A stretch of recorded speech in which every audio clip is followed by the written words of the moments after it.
Thanks for watching.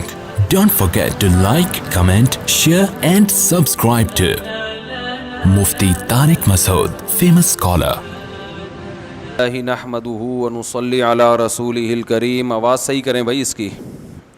اما بعد فاعوذ باللہ من الشیطان الرجیم. بسم اللہ الرحمن الرحیم. رمضان 1440 ہجری 2019 کا آج ہے 25 ابے بھائی بیان کون سا ہے؟ 25واں 27واں بیان ہے، 26واں بیان ہے. پچھلا جو تھا اس کے بعد والا بیان ہے. آپ بتاؤ کون سا ہے؟ 26واں بیان ہے. چلو 26واں ہوگا پھر انشاءاللہ. اللہ اکبر.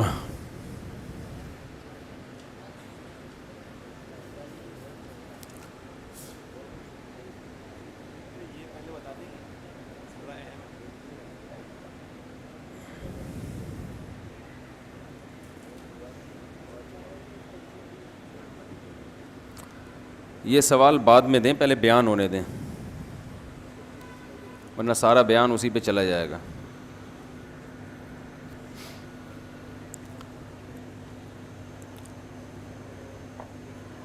الحمدللہ نحمدہ ونصلی علی رسولہ الکریم. قرآن مجید میں بہت سارے واقعات آئے ہیں.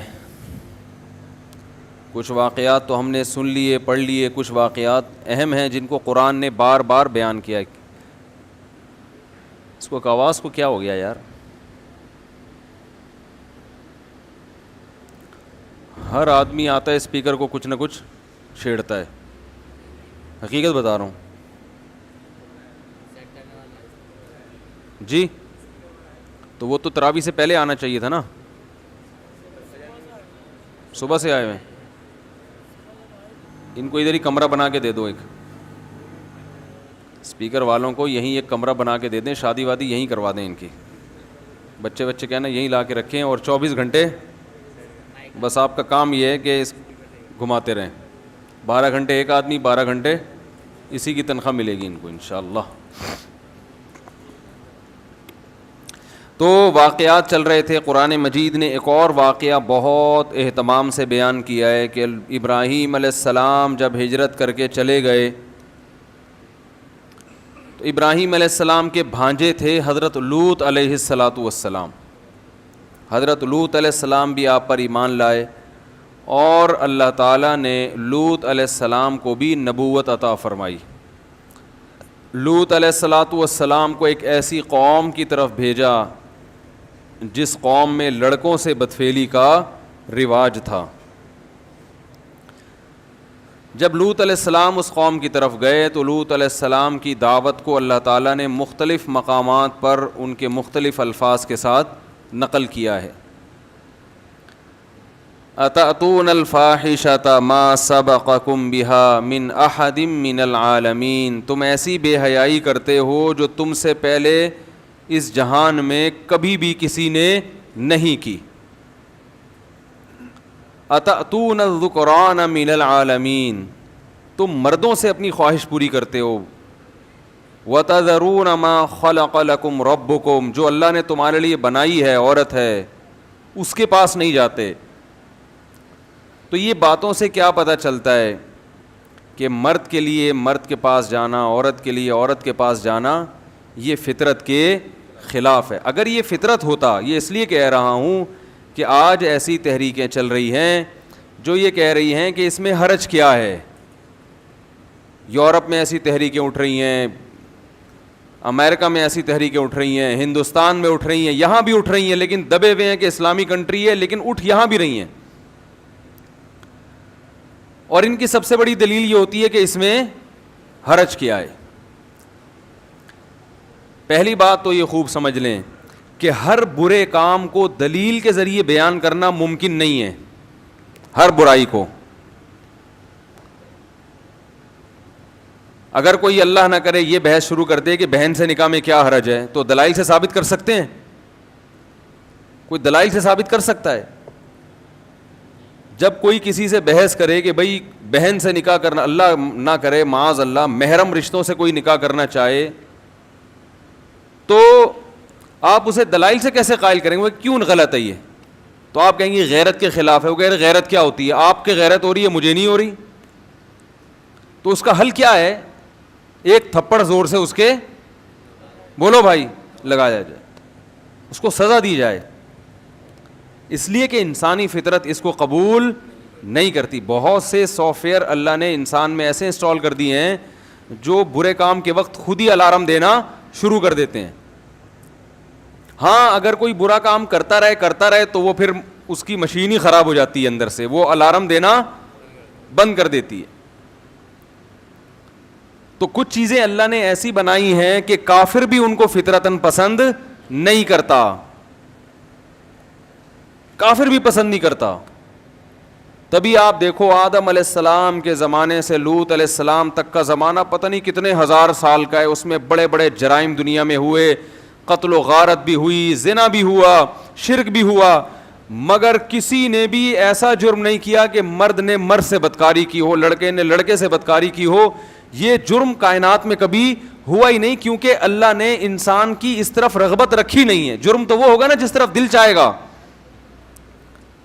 جرم تو اسے کہتے ہیں کہ آپ کی اس کی طرف طبیعت بولو بھائی مائل ہو. طبیعت مائل ہی نہیں ہوتی تو وہ کیوں کرے گا؟ اس سے صاف پتہ چلتا ہے کہ اگر یہ اس میں ذرا سا بھی فطرت کا عنصر ہوتا تو لوط علیہ السلام کے زمانے سے پہلے بھی تو کوئی یہ کام کرتا نا. تو ہر چیز کو دلائل سے سمجھانا یہ انسان کے بس میں نہیں ہے. اسی وجہ سے پیغمبر دنیا میں آتے ہیں کہ جو حق اور باطل کو بالکل ممتاز کر دیتے ہیں، اور اللہ کہتا ہے کہ تمہاری سمجھ میں آئے یا نہ آئے تم نے ان کی بات ماننی ہے، ان کی بات کو فالو کرنا ہے تم نے. ورنہ یہ صرف بہن سے نکاح نہیں، پھر تو معاذ اللہ بیٹی سے نکاح بھی معاشرے میں شروع ہو سکتا ہے. اس کے بھی ناجائز ہونے کی کوئی دلیل نہیں ہے. اب دیکھو چائنیز لوگ کتے کھاتے ہیں، انگریز کتے نہیں کھاتے، کیونکہ انگریز اہل کتاب ہیں، ان میں حلال کا کانسیپٹ کسی حد تک موجود ہے اور وہ مسلمانوں کے نسبتاً قریب ہیں. لیکن چائنیز کیا کریں، کتے بلی ہر گند اٹھا کے کھا لیتے ہیں وہ، کیونکہ اہل کتاب نہیں ہیں. اب میں ہانگ کانگ میں تھا، میں نے وہاں کسی سے پوچھا کہ یہاں کتے بلی کیوں نہیں کھائے جاتے، حالانکہ یہ تو چائنیز سے ملتے ہیں، ان کا مذہب بھی چائنا سے ملتا ہے. تو وہاں کسی نے جواب دیا کہ بھائی چونکہ یہاں انگریزوں نے حکومت کی ہے اور انگریزوں کے دور حکومت میں کتے بلی کے کھانے پر پابندی تھی، کتے نہیں کھا سکتے تھے آپ. میں نے کہا بھائی کیوں پابندی تھی؟ پروٹین نہیں ہوتے کیا کتے میں؟ کیا ہو گیا بھائی؟ میں نے کہا کہ کیا کتے میں پروٹین نہیں ہوتے؟ کیوں پابندی لگائی؟ اصل میں وجہ پتہ ہے کیا پابندی کی؟ جو اصل وجہ ہوگی کہ ان کو یہ چیز انسانیت کے خلاف لگی ہے کہ انسان اتنا گندا ہو جائے کہ کتے بلی کھانا شروع کر دے. سور تو وہ کھاتے ہیں، وہ بھی غلط ہے، لیکن وہ تو سلو پوائزن کی طرح آہستہ آہستہ معاشرے میں شامل ہو گیا نا. کتا ہوا نہیں تو ان کو کتا کھانا کتا پن ہی لگ رہا ہے، ابھی بھی برا لگ رہا ہے. لیکن وہ یہ نہیں کہیں گے کہ غیرت کے خلاف ہے، یہ انسانیت کی توہین ہے.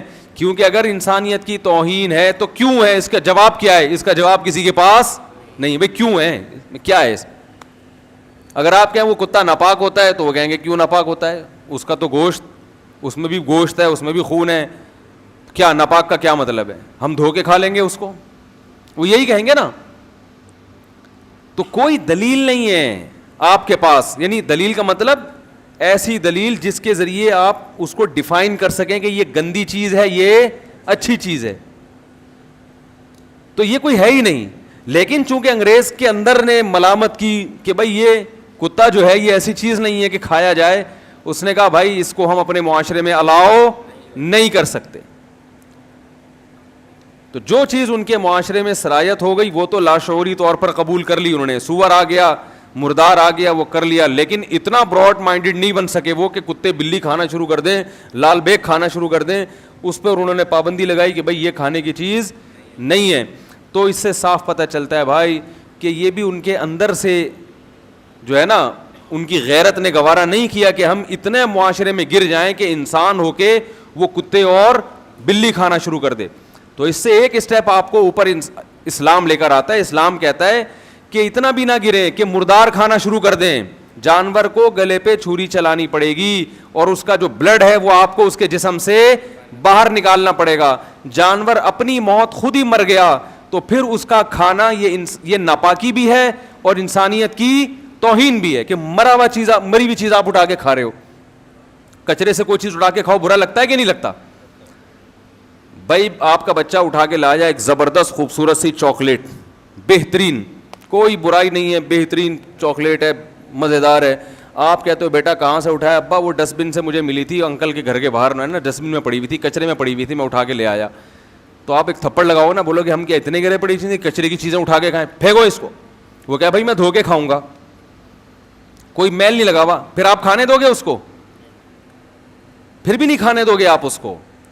تو مردار کا کھانا, کہ ایک جانور بیمار ہوا اور مر گیا, آپ اس کو اٹھا کے لا کے کھانا شروع کر دو, یہ انسانیت کی کیا ہے بھائی؟ توہین ہے. کہ اندر آپ کے ایسی چیز اترنی چاہیے جو آپ کی تعظیم کے خلاف نہ ہو. سمجھ میں آ رہی ہے بات کہ نہیں آ رہی ہے؟ تو اسلام نے اس کی بھی رعایت کی ہے. اسی وجہ سے امام حنیفہ پہ بہت طنز ہوئے ہیں, ابھی بھی لوگ کرتے ہیں, اس لیے کہ وہ ان کی مینٹل اپروچ تک پہنچتے نہیں ہیں. بھائی اس کو ٹھیک کر دو اللہ کا واسطہ یار. کچھ نہ کچھ ہمارے مائک اور اسپیکر کے ساتھ چلتا ہی رہتا ہے پورے سال. تو امام ابو حنیفہ رحمہ اللہ تعالیٰ کا مسلک کیا ہے کہ سمندر کی صرف مچھلی حلال ہے. بعض حضرات کہتے ہیں کہ بس سمندر کی باقی چیزوں کے حرام ہونے کی کوئی دلیل نہیں ہے تو ہم باقیوں کو کیا کہیں گے؟ حلال کہیں گے. حالانکہ شریعت نے ایک ایک جانور کا نام لے کے کبھی نہیں بتایا کہ یہ بھی حرام یہ بھی حرام. جھینگے پر میرا ایک بیان ہو چکا ہے, میں ابھی دوبارہ ریپیٹ نہیں کروں گا. یہ بتانا مقصد ہے کہ سمندر کی ہر چیز کو اگر حلال کر دیا جائے تو سمندر میں ایسا ایسا گند نکلتا ہے کہ وہ انگریز بھی کھانا پسند نہیں کرے گا. اس لیے جس چیز کی حدیث میں صراحت آ گئی بس اس کو مانا جائے گا. آپ صلی اللہ علیہ وسلم نے فرمایا احلت لنا میتتان السمک والجراد, دو مردار ہمارے لیے حلال ہیں, ایک مچھلی اور ایک ٹڈی. ٹڈی بھی ایک پرندہ ہے وہ چھوٹا سا. تو مچھلی ذبح کیے بغیر بھی کھانا کیا ہے؟ جائز ہے. لیکن وہاں بھی امام ابو حنیفہ کا قول یہ ہے کہ اگر مچھلی اپنی موت مر جائے سمندر میں اور مرے ہوئے اتنا ٹائم گزر جائے کہ الٹی ہو کے سمندر کے اوپر تیرنا شروع کر دے, وہ اس کے کھانے کو جائز نہیں سمجھتے.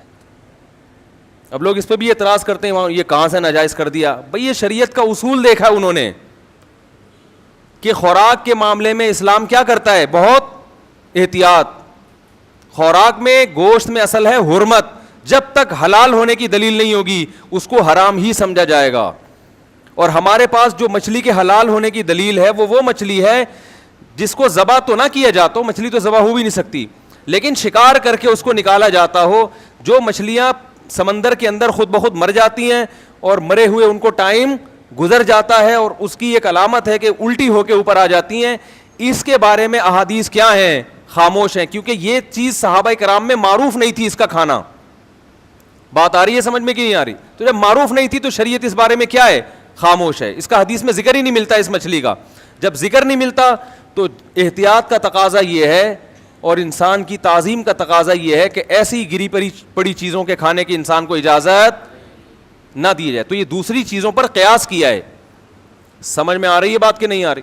اب دیکھو اور میں اس کو وضاحت سے بیان کرتا ہوں.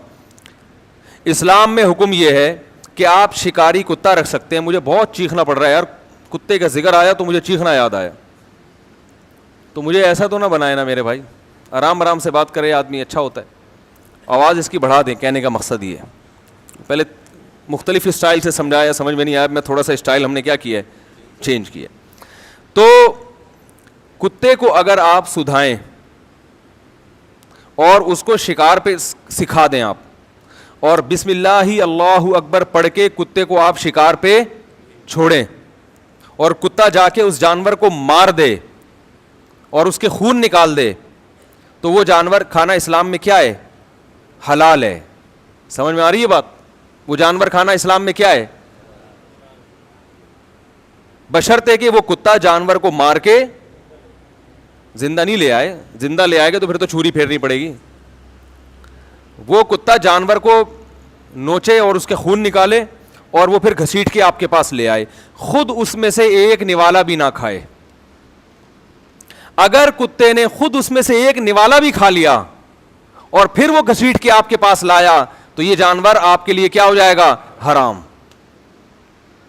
اب دیکھو فرق یہ ہے شریعت کی ان نصوص سے شریعت کے مزاج کو سمجھنا. تو امام ابو حنیفہ بہت ذہین تھے, بہت ذہین تھے.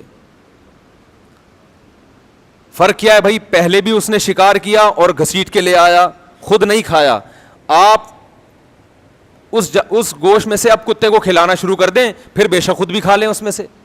آپ اس میں سے کھلائیں گے تو وہ جانور کتے کے لیے تو حلال تھا ہی, کتے کے لیے تو آپ کا اپنا گوشت بھی حلال ہے اور آپ کے لیے بھی وہ جانور حلال تھا. لیکن اگر کتے نے اس میں سے ایک نوالا خود سے لے لیا, اب وہ جانور آپ کے لیے حلال نہیں ہے. کیوں؟ اس لیے کہ اس میں اس بات کا شائبہ ہے کہ کتے نے اپنے لیے, آپ کے لیے تو شکار کیا, اپنے لیے بھی کیا ہے, تو کتے کے بچے ہوئے کھانے آپ کے لیے جائز نہیں ہے. یہ انسانیت کی کیا ہے؟ توہین ہے.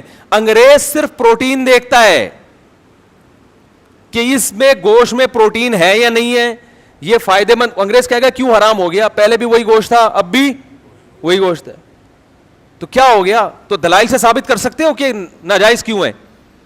آپ بولو غیرت کے خلاف ہے, کتے کا بچا ہوا کھا رہے ہو, کہ غیرت کے, تم بھی تو اگر کوئی کتا برتن میں منہ مار دے تو تھوڑا سا سائڈ سے نکال کے کھا لیتے ہو تم. کیا ہو گیا بھائی, کیا ہو گیا؟ میں کو ٹی وی میں آ رہا ہوں بھائی. کتا کے سامنے بریانی رکھی ہوئی ہے, کتے نے ایک نوالا لیا تو آپ کیا کرتے ہیں کہ پوری بریانی حرام تھوڑی ہو جاتی ہے. آپ تھوڑا سا وہیں سے سائڈ سے نکالیں اور وہ بریانی پھینکیں اور باقی کھا لیں, جائز ہے نا؟ تو یہ بھی تو کتے کا بچا ہوا ہے. یار یہ غلطی ہو گئی میری, یہ موضوع نہیں چھڑنا چاہیے تھا مجھے.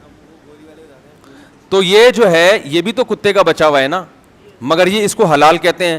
اور ادھر کتے نے جب شکار کیا اور ایک بوٹی کھا لی اس میں سے, تو پورا جانور آپ کے لیے کیا ہو گیا؟ حرام. وہ بھی کتے کا بچا ہوا ہے, یہ بھی کتے کا بچا ہوا ہے. تو بھائی بات یہ کہ پوری بریانی آپ کی تھی, کتے نے آپ کے حصے میں سے کھایا ہے, ٹھیک ہے نا.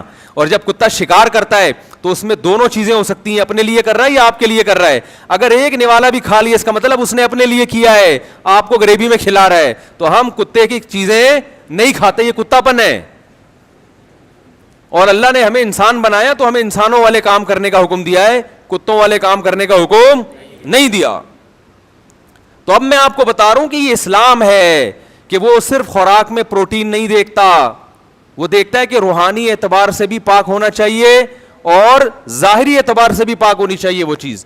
تو یہ گوشت ظاہری اعتبار سے تو پاک ہے, مگر اس میں روحانی نجاست آ گئی ہے کہ ایک جانور جس نے اپنے لیے شکار کیا, آپ اس کو بھگا کے یا اس کو پرے کر کے وہ خود کھانا شروع کر دو, یہ انسانیت کی تعظیم کے خلاف ہے. اب اس کو الفاظ میں آپ اس لیے سمجھ رہے ہیں کہ آپ مسلمان ہیں, لیکن میں یہ چیز کافر کو سمجھاؤں گا تو اس کی سمجھ میں نہیں آئے گا.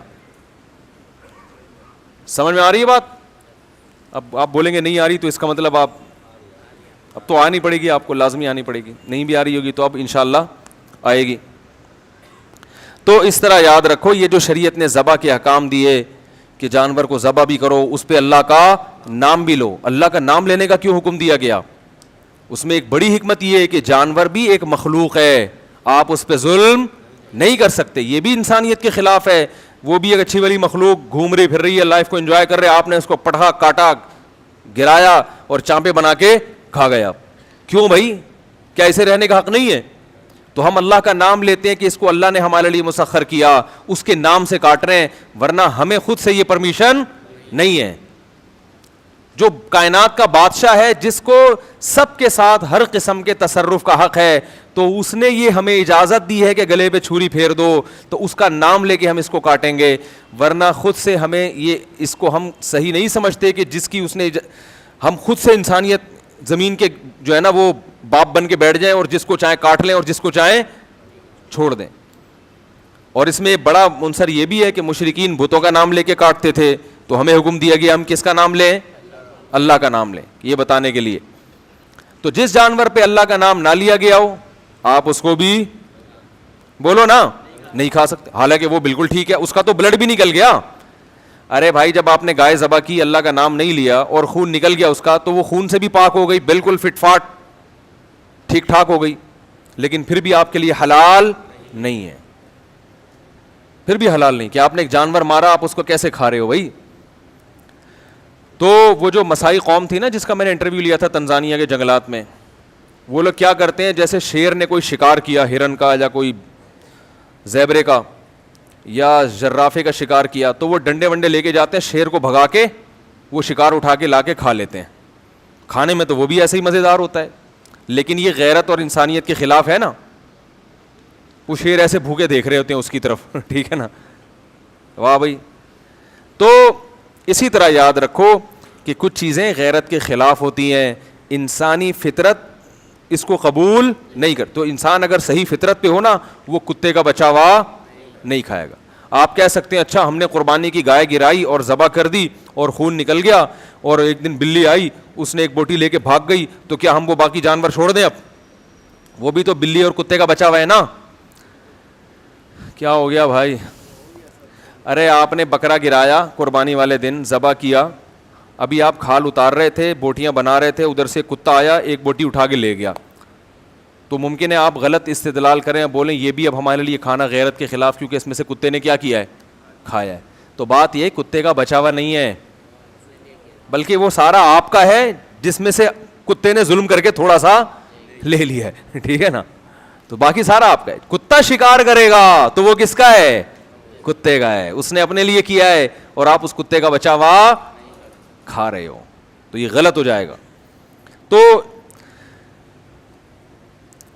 اور سلیم الطبع انسان کی طبیعت بھی مائل نہیں ہوگی, کبھی بھی نہیں دل چاہے گا. جیسے چوری کی کوئی چیز اٹھا کے لے آئے, بہترین بریانی ہو لیکن چوری کی ہو, تو بہت سے لوگ پیٹ بھر بھر کے کھائیں گے, لیکن جو غیرت مند ہے اس کے منہ سے نوالا نہیں اترے گا, وہ کبھی بھی نہیں نوالا اترے گا. ہماری دادی اللہ مغفرت فرمائے حضرت مولانا عبد الرحیم رائے پوری رحمۃ اللہ علیہ سے بیعت تھی, ان کو زیادہ مسائل نہیں پتا تھے مگر غیرت تھی, ان کو زیادہ مسائل نہیں پتا تھے. وہ کیا ہوا, ایک دن کسی کے یہاں میت ہوئی نا, تو میت کے گھر کھانا پکتا ہے, تو ان کے یہاں بھی, ہمارے یہاں بھی کسی نے بھیج دیا, تو ہماری دادی نے وہ بریانی نہیں کھائی. وہ کہہ رہی یہ مردوں کے کھانے مجھے سمجھ میں ہے بھائی, مجھے سمجھ میں نہیں آتا. حالانکہ ان کو نہیں پتا تھا کہ یہ بدعت ہے, ثواب ہے, کیا ہے. انہوں نے کہا یہ کیا ہے, میت کا کھانا ہے, ہم سے تو نہیں اتارا جاتا ہے. وہ نہیں کھاتی تھی کھانا. ان کو یہ نہیں پتا تھا کہ یہ بدعت ہے, کوئی ان کی رائے نہیں تھی کہ بدعت ہے یا ثواب ہے یا جائز ہے یا ایصال ثواب ہے یا کیا ہے. ان کو یہ پتہ ہی نہیں تھا, نہ انہوں نے اس مسئلے پہ کبھی بحث کی. انہوں نے کہا یہ پتہ نہیں ایک میت ہو گئی ہے, اس کے گھر سے کھانے آئے ہیں, ہمارے حلق میں یہ کھانا نہیں اترتا.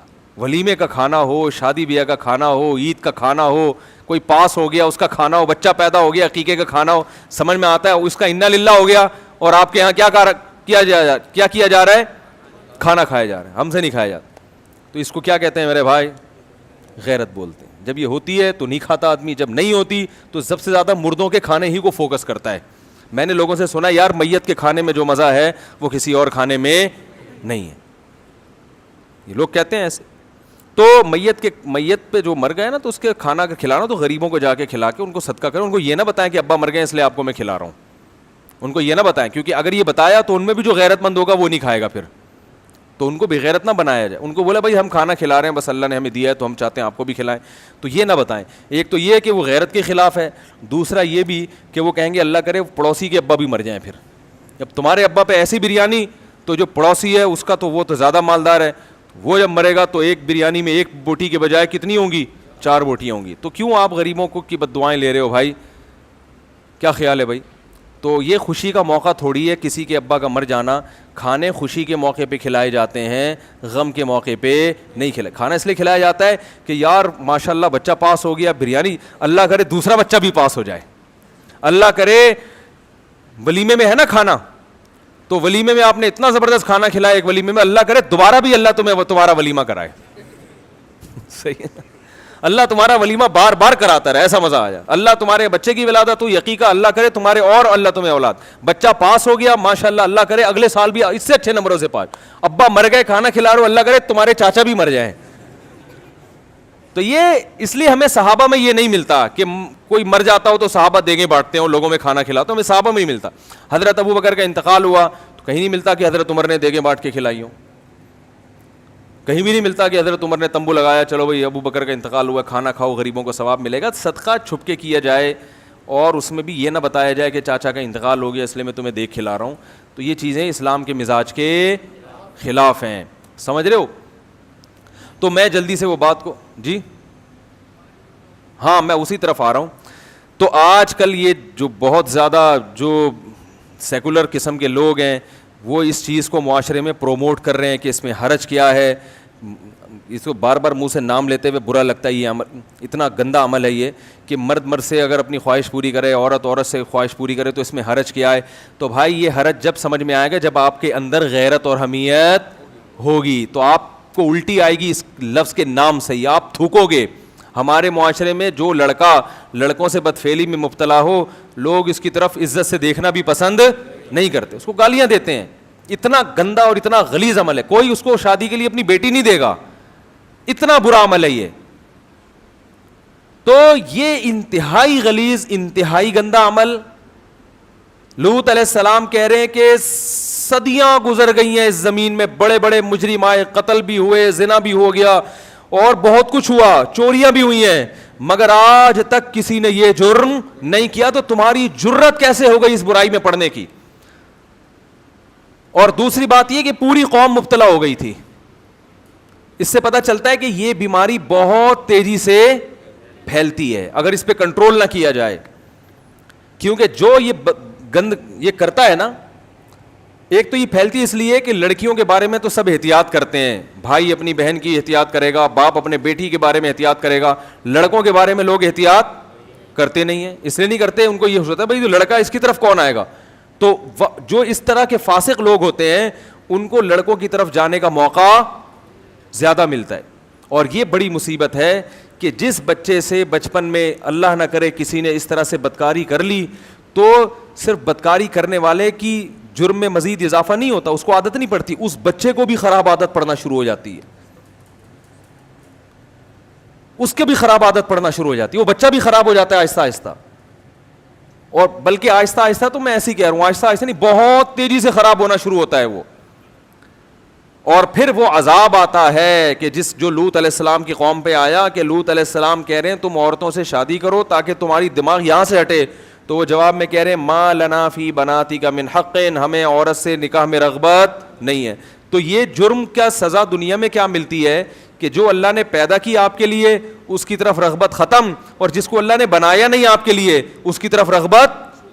دیکھو جو ہیروئن اور چرس پیتا ہے اس کو شہد میں, زمزم میں اور جوسز میں جو اللہ نے ہمارے لیے پیدا کیا, انار کا جوس, انگور کا جوس, اس میں وہ مزہ آتا ہے. آپ کے سامنے ہیروئن اور چرس رکھی ہو جس کو چرس کی عادت نہیں ہے, اور ایک طرف تازہ تازہ انار کا تازہ جوس نکلا ہوا رکھا ہو, آپ کے قریب ہیروئن آئے گی نا, آپ کو بدبو آئے گی اس میں سے. مجھے تو تمباکو سے اتنی گندی بدبو آتی ہے, میں حیران ہوتا ہوں تمباکو منہ میں اتارتے کیسے ہیں. اس لیے کہ ہم تمباکو کے عادی نہیں, الحمدللہ, ورنہ ہمیں تو اللہ کی قسم تمباکو سے بدبو آتی ہے. یہ کھانے کی چیز ہے یہ تمباکو سے. میں ایک دفعہ یہاں نیو کراچی میں کوئی حکیم ہے, میرے منہ میں نا مسوڑوں میں وہ عجیب سی بو آ رہی تھی اور بار بار بلیڈنگ ہو رہی تھی, خون نکل رہا تھا. تو میں پریشان, میں قبلہ حکیم کے پاس چلا گیا. میں نے کہا حضرت میرے دانت خراب ہو رہے ہیں, کوئی علاج بتائیں. انہوں نے ایک منجن دیا, انہوں نے کہا یہ منجن یہیں بیٹھے بیٹھے لگائیں, اس سے پانی سارا نکل آئے گا, جو ہے نا وہ اندر کا پانی نکل آئے گا مسوڑوں کا. میں نے وہ جب لگایا منجن تو میں گھومنے لگا. حکیم صاحب مجھے لگا کہ الٹے ہیں اور میں سیدھا بیٹھا ہوا ہوں, اور ایسے گھوم رہا ہوں نا, اور چکر اتنی زور کے آئے, پھر الٹیاں آنا شروع ہو گئیں. اور میں پھر وہ حکیم صاحب ڈر گئے, اس کو کیا ہو گیا بھائی, اب وہ کبھی شہد کھلا رہے ہیں کبھی کیا کھلا رہے ہیں, بھائی ٹھیک ہو جاؤ. اور میری حالت خراب, ابکائیاں آ رہی ہیں, الٹیاں آ رہی ہیں, دماغ میں چکر آ رہے ہیں. اور میں پھر انہوں نے بینچ پہ لٹا دیا, اور وہ بیچارے پریشان, اللہ کرے یہ بچ جائے, مرے نہیں ہے. کافی دیر کے بعد جا کے میں نارمل ہوں. میں نے کہا کیا کھلا دیا؟ انہوں نے کہا کھلایا بھی نہیں, تو اسے لگایا ہے. انہوں نے کہا یہ اس میں یہ منجن ہے جس میں تھوڑا سا تمباکو ڈلا ہوا ہے. یہ ہے تمباکو نہیں ہے, منجن, مگر اس میں تمباکو بھی ہے, اور ہم نے تو حلق میں نہیں اتارا, صرف یہاں لگایا ہے. تو یہ آپ کی حالت ہو گئی. تو وہ کہنے لگے کہ لگتا ہے آپ نے زندگی میں کبھی تمباکو نہیں. میں نے کہا زندگی میں دوسرا موقع ہے تمباکو کا. پہلی دفعہ پنجاب میں ہماری رشتے میں کوئی دادی لگتی تھی, تو بچپن میں مجھے شوق تھا تحقیق کا نا, تو ان کا پان کا ڈبہ کھولا ہم نے تحقیق کی نیت سے کہ یہ روزانہ کتھا چونا لگا کے کھاتی ہیں, تو تھوڑا سا یہ ذرا چکھ کے دیکھیں ہے کیا. تو وہ میری عمر 7-8 سال ہو گئی, ہم نے تھوڑا سا تمباکو کی چٹکی اتار کے منہ پہ رکھ کے اور نگل لی. تو اس کے بعد وہی میری, لیکن اس میں اور اس میں فرق یہ تھا کہ اس وقت میں نے کسی کو بتایا نہیں کہ میرے ساتھ ہو کیا رہا ہے, کیونکہ پھر ٹھکائی لگتی نا کہ یہ تو اسی کے ساتھ ہوتا ہے جو دادی کے پاندان میں گھس کے تمباکو کھاتا ہے, اسی کے ساتھ ہوتا ہے نارمل کے. تو اس وقت تو میں چھپ گیا کہیں جا کے, میں نے کہا مجھے اندازہ ہو گیا یہ اس کی وجہ سے ہو رہا ہے, تو ابھی تو گھومتے رہو بس کافی دیر تک نا, جتنا گھوم سکتے ہو گھومو, ایک وقت آئے گا انشاءاللہ گھومنا بند. تو اس وقت تو ہم نے کسی, اب بتا رہا ہوں میں, ٹھیک ہے نا, اب آپ لوگ کو بتا رہا ہوں. تو یہ چیزیں تمباکو ہو گیا یا اس طرح کی چیزیں, چلو تمباکو تو کم درجے کا نشہ ہے, چرس کی تو عجیب بدبو ہوتی ہے, چرسی شکل سے بھی چرسی لگتا ہے نا. انار اور انگور کا جوس پینے والا, اس کے شکل پہ کیسی رونق ہوتی ہے, شکل سے بھی انار لگے گا, وہ انار کی طرح سرخ لگے گا. تو جس آدمی کو ان گندگیوں کی عادت نہیں ہے, اس آدمی کے سامنے لا کے آپ شراب رکھیں اور ادھر انار کا جوس رکھیں, اسے شراب میں سے بدبو آئے گی اور اسے چرس اور ہیروئن میں سے بدبو آئے گی. وہ کہے گا ہٹاؤ یہ گندی چیزوں, اور وہ انار کا جوس پی کے اللہ کا شکر ادا کرے گا, کہے گا اللہ کیا زبردست چیزیں تو نے ہمارے لیے پیدا کی ہیں. لیکن ایک دفعہ کسی نے آپ کو چرس پلا دی, تھوڑی ہیروئن پلا دی, شراب 2-4 دفعہ آپ کے حلق میں اتار دی, تو وہ بدبو پھر آپ کو جتنی مزے کی لگے گی, آپ کو انار اور انگور کے جوس میں وہ لطف نہیں آئے گا, اور انار اور انگور کی لذت اللہ آپ سے چھین لیں گے. پھر کوئی آپ کے سامنے انار لا کے رکھے گا اور ادھر سڑا ہوا گٹکا لا کے رکھے گا, وہ جو خوبصورت انار جس کی اللہ نے قرآن میں تعریفیں کی ہیں, اور حدیث میں آتا ہے کہ ہر انار میں ایک دانہ جنت کے انار کا ہوتا ہے, اور اس کی لذت, اور انار تو بہت فائدے کی چیز ہے صحت کے لیے, اور لذت کی کیسے جب اس کو چباتے ہیں کیسا رس بھرتا ہے نا, میٹھا انار ہو بشرطے کے, تو کتنا مزہ آتا ہے. وہ ساری چیزیں کیا ہو جائیں گی ایک طرف, کہو کہ چھوڑو جو مزہ سٹا لگانے میں وہ انار میں, تو پی کے بھی جھوم رہا ہے, ادھر سے ادھر جا رہا ہے, شکل پہ پھٹکار بھی برس رہی ہے, اور شکل بھی سڑی بھی ہو رہی ہے. تھوڑے دنوں میں چرسیوں کی جیسی شکلیں ہوتی ہیں, کوئی بھائی چرسی بیٹھے ہوں تو بہت معذرت, تو صحیح ہے نا, تو جو ہے کیا نام ہے, شکل بھی گندی, منہ بھی گندا, منہ سے بدبو بھی, بیوی بھی پریشان, اس منوس کے معذرت کیا کروں یار, اس کے منہ سے چرس کی بدبو آتی ہے, ہیروئن کی تمباکو کی بدبو آتی ہے, لیکن وہ ان تمام چیزوں کو اگنور کرے گا, بولے گا مزہ ہے کس میں, اسی میں. تو گند کا عادی ہو جاتا ہے انسان. تو یاد رکھو, اسی طرح یہ جو اللہ معاف فرمائے لڑکوں سے بدکاری کا شوق ہے, سب سے پہلے اس کی پھٹکار کہاں آتی ہے, منہ پہ آتی ہے. سب سے پہلے چہرے کی رونق کیا ہوتی ہے, خراب. اور ہر لڑکے کو اسی گندی نیت سے دیکھتا ہے, وہ ہر لڑکے اسی گندی نیت سے دیکھتا ہے. یہ کسی سے مسافہ بھی کرے گا نا, تو انسان کو اطمینان نہیں ہوتا کہ یہ پاکیزہ ذہنیت سے مسافہ کر رہا ہے یا حرام لذت حاصل کرنے کی کوشش کر رہا ہے. ایسی زندگی ہو جاتی ہے اس کی, ایسی زندگی ہو جاتی ہے. تو یہ کیوں اپنے آپ کو انسان گندا بنائے, کیوں اپنے آپ کو انسان گندا بنائے بھائی. لیکن اس گندگی میں پڑنے کے بعد اس کو اس گندگی میں وہی مزہ آتا ہے جو چرسیوں اور ہیروئنچیوں کو, ہیروئن اور چرس, اور اس کے لیے جو اللہ نے عورت کو بنایا, اس عورت کی طرف رغبت جو اس کے لیے انار اور انگور کی طرح ہے.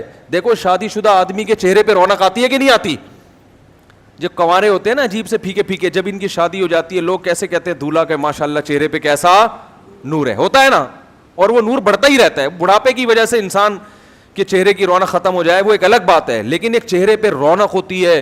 شادی کے بعد انسان کی صحت اچھی ہوتی ہے, اور جو ہے بیوی کے چہرے, عورت کے چہرے پہ بھی رونق, دلہن کے چہرے پہ بھی, دولہا کے چہرے پہ بھی.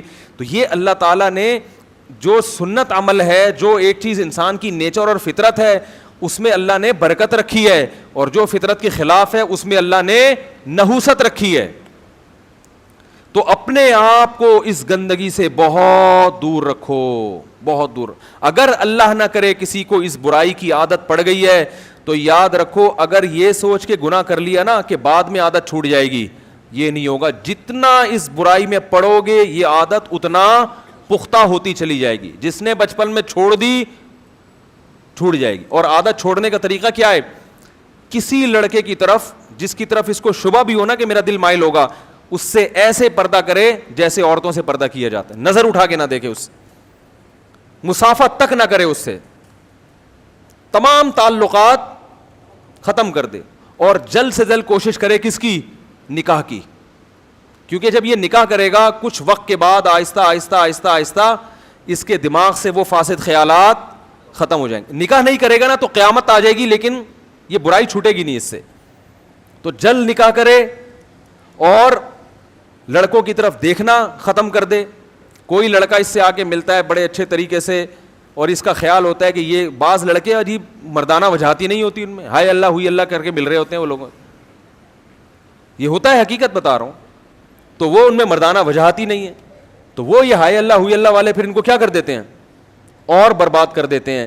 تو ایسے لڑکوں سے اپنے آپ کو دور رکھے, بولے بھائی ادھر جا کے بیٹھا کرو, مجھے اس قسم کے آدمی پسند نہیں ہے. کیا ہے اللہ کر کے آگے مسافہ کر رہا ہے, ادھر بیٹھ, چل دفعہ یہاں سے. اس طرح سے بات کر کیا کرو. ان لوگوں سے اخلاق سے ہر جگہ اخلاق نہیں ہوتے. آپ اگر ان سے محبت سے اخلاص سے بات کرو گے اخلاق سے تو خواہشات کیا ہوں گی؟ بڑھیں گی. قرآن میں اللہ نے نبی کی زوجات کو کہا نا کہ جب لوگ مسائل پوچھنے کے لیے آیا کریں تو نرم لہجے میں بات نہ کرو. امہات المومنین کو بتایا جا رہا ہے. تو اس طرح بھائی یہ ان کو بھی چاہیے کہ جس میں ذرا سے بھی یہ جذبات ہیں وہ کبھی بھی, اور جو لڑکے بلوغ کے قریب ہیں یا بالغ ہو چکے ہیں ان کو ابھی سے احتیاط کرنی چاہیے. کیونکہ جب انسان کا نکاح نہیں ہوتا, کنوارا ہوتا ہے, اس سے کسی بھی گناہ کی توقع کی جا سکتی ہے. تو وہ بھی اپنے آپ کو حفظ ما تقدم کے تحت بے ریش لڑکوں سے دور رکھیں. سمجھ میں آ رہی ہے بات کہ نہیں آ رہی؟ حضرت شیخ الحدیث مولانا زکریا رحمۃ اللہ علیہ, ان کے والد اتنی پہلے زمانے میں والدین اپنے بچوں کی بڑی فکر کیا کرتے تھے. ٹین ایجز بچوں کی بہت فکر کرتے تھے کہ کہیں ایسا تو نہیں کوئی بندہ جا کے اس کو چیز دلا رہا ہو دکان سے, اس کے ساتھ بار بار صف میں آ کے کھڑا ہو رہا ہو, اس سے بے تکلفی سے بات کر رہا ہو, یہ ہمارے بچے کو خراب کر سکتا ہے. تو بچوں کی نگرانی ہوتی تھی. اب تو بچوں کی نگرانی نہیں ہو رہی. وہ لڑکیوں کے ساتھ گھوم رہے ہیں, لڑکوں کے ساتھ کہاں جا رہا ہے, بند کمرے میں ٹائم گزار رہا ہے, کوئی پوچھنے والا نہیں ہے. تو خراب ہو جاتے ہیں بچے اس طرح سے. حضرت شیخ الحدیث کہتے ہیں میں جب لڑکا تھا تو میں اگر صف میں کسی کے ساتھ کھڑے ہو کر نماز پڑھتا تھا, اگر اگلی نماز اسی کے ساتھ پڑھ لی نا تو میرے والد پوچھتے تھے کہ یہ تیرا کیا لگتا ہے کہ ہر نماز اسی کے ساتھ پڑھ رہے تھے. حالانکہ کتنے پرہیزگار تھے, کتنے پرہیزگار. فرماتے ہیں میرے والد پوچھتے تھے کہ دوبارہ اسی کے ساتھ کیوں کھڑا ہوا ہے بھائی, شبہ ہو گیا کہ دوستی تو نہیں ہو رہی. تو یہ بدگمانی نہیں ہے, یہ تربیت ہے. بات آ رہی ہے سمجھ میں؟ پھر نکاح کے قابل ہو جاؤ تو اس کا نکاح کراؤ. بھائی تمہاری بیوی ہے. حضرت عبداللہ بن عباس رضی اللہ تعالیٰ عنہ کے بیٹے جب جوان ہوئے نا, انہوں نے بلایا, بیٹا وہ آؤ بتاؤ شادی کرنی ہے, صحیح ہے نا, نکاح کرنا ہے. ان کی کوئی رغبت نہیں تھی. فرمایا پھر ترغیب دی, بیٹا نکاح کر لو, اس لیے کہ اس سے انسان برائی سے بچ جاتا ہے. نکاح کر دے, وقت پہ نکاح ہو جائے نا, ان چیزوں سے انسان خود بخود بچ جاتا ہے. پھر جاتا ہی نہیں ان چیزوں کی طرف, دل ہی نہیں مائل ہوتا. پھر اس کو اتنی زیادہ احتیاط کی ضرورت بھی نہیں. لیکن ایک دفعہ عادت خراب ہو گئی تو پھر شادی کے بعد یہ عادت چھوٹتی نہیں ہے. یہ بتا دوں میں آپ, یہ ایسا گند چپکتا ہے نا جسم کے ساتھ کہ 4 بھی کر لو گے اول تو کرو گے ہی نہیں, وہ آپ کو رغبت ہی نہیں ہوگی. اور اگر بالفرض کر بھی لی نا تو یہ برائی نہیں چھوٹے گی, پھر یہ نہیں چھوٹے گی. دیکھ لو لوگوں کے حالات جا کے, شادی شدہ ہیں, خوبصورت عورت ہے ان کے نکاح میں, مگر جاتے اسی گند کی طرف ہیں. تو بھائی قرآن بار بار لوط علیہ السلام کا واقعہ ایک جگہ نہیں بار بار اس لیے بیان کر رہا ہے کہ اللہ کو یہ لڑکوں سے بدکاری اور عورت کی عورت سے یہ عمل اللہ کو پسند, بہت نفرت ہے اللہ کو اس عمل سے. علماء کہتے ہیں زنا بھی بڑی گندی چیز ہے لیکن یہ عمل اس سے زیادہ گندا ہے. اس لیے کہ زنا اس لیے بری چیز ہے کہ ایک عورت اللہ نے آپ کے لیے بنائی تو آپ بغیر عقد کے, بغیر معاہدے کے, نکاح میں لیے بغیر اس کی طرف جا رہے ہیں. لیکن لڑکا تو اللہ نے آپ کے لیے بنایا ہی نہیں ہے, وہ تو ہے ہی نہیں اس کے لیے, اس لیے اس کی سزا بہت سخت ہے. تو لوط علیہ الصلوۃ والسلام نے اپنی قوم کو جب سمجھایا تو قرآن کہتا ہے, قوم کہتی ہے کہ آپ ہماری بستی چھوڑ کر چلے جائیں, اگر آپ کو ہمارے عمل پہ اعتراض ہوتا ہے لَتَكُونَنَّ مِنَ الْمُخْرَجِينَ, ہم آپ کو اپنی بستی سے نکال دیں گے. لوط علیہ السلام اور ان کا گھرانہ وہ بڑا نیک تھا سوائے ان کی بیوی کے. یاد رکھو پیغمبر کی بیوی کبھی بدکار نہیں ہوتی, کافر ہو جائے گی, بدکار نہیں ہوتی. حدیث سے یہ بات ثابت ہے, وَلِدتُّ مِن نِكَاحٍ لَا مِن سِفَاحٍ. اس لیے نہیں ہوتی کہ اس سے نسب کیا ہو جاتا ہے پیغمبروں کا. بولو نا بھائی, بیوی خیانت کرے تو نسب کس کا خراب ہوگا؟ شوہر کا نا. تو اللہ پیغمبر کو کبھی ایسی عورت نہیں دیتے جو زنا کر لے, کیونکہ اس سے پیغمبروں کا نسب کیا ہوتا ہے, خراب. اور پیغمبر کا نسب خراب ہونے کا مطلب کیا ہے کہ اللہ کے سفیر سے اب لوگوں کا اعتماد ختم, تو کافر ہو جائے گی مگر بدکار نہیں ہوتی. اسی طرح یاد رکھو اللہ نے ہمیں اجازت دی عیسائی عورت اور یہودی عورت سے بھی شادی کی, حالانکہ وہ کافر ہوتی ہے, مگر بدکار عورت سے نکاح کو پسند نہیں کیا. میرے پاس کوئی کیس آتا ہے کہ بیوی زنا کرتی ہے, اس کے ناجائز تعلقات ہیں, میں کہتا ہوں تعلق فوراً کیا کر دو, ختم, اس کو طلاق دے دو. کیونکہ طلاق نہیں دی آگے نسب, بچے میں کیا ہوگا, نسب میں کیا ہوگا, شبہ پیدا ہوگا اور تمہاری نسلیں برباد ہو جائیں گی.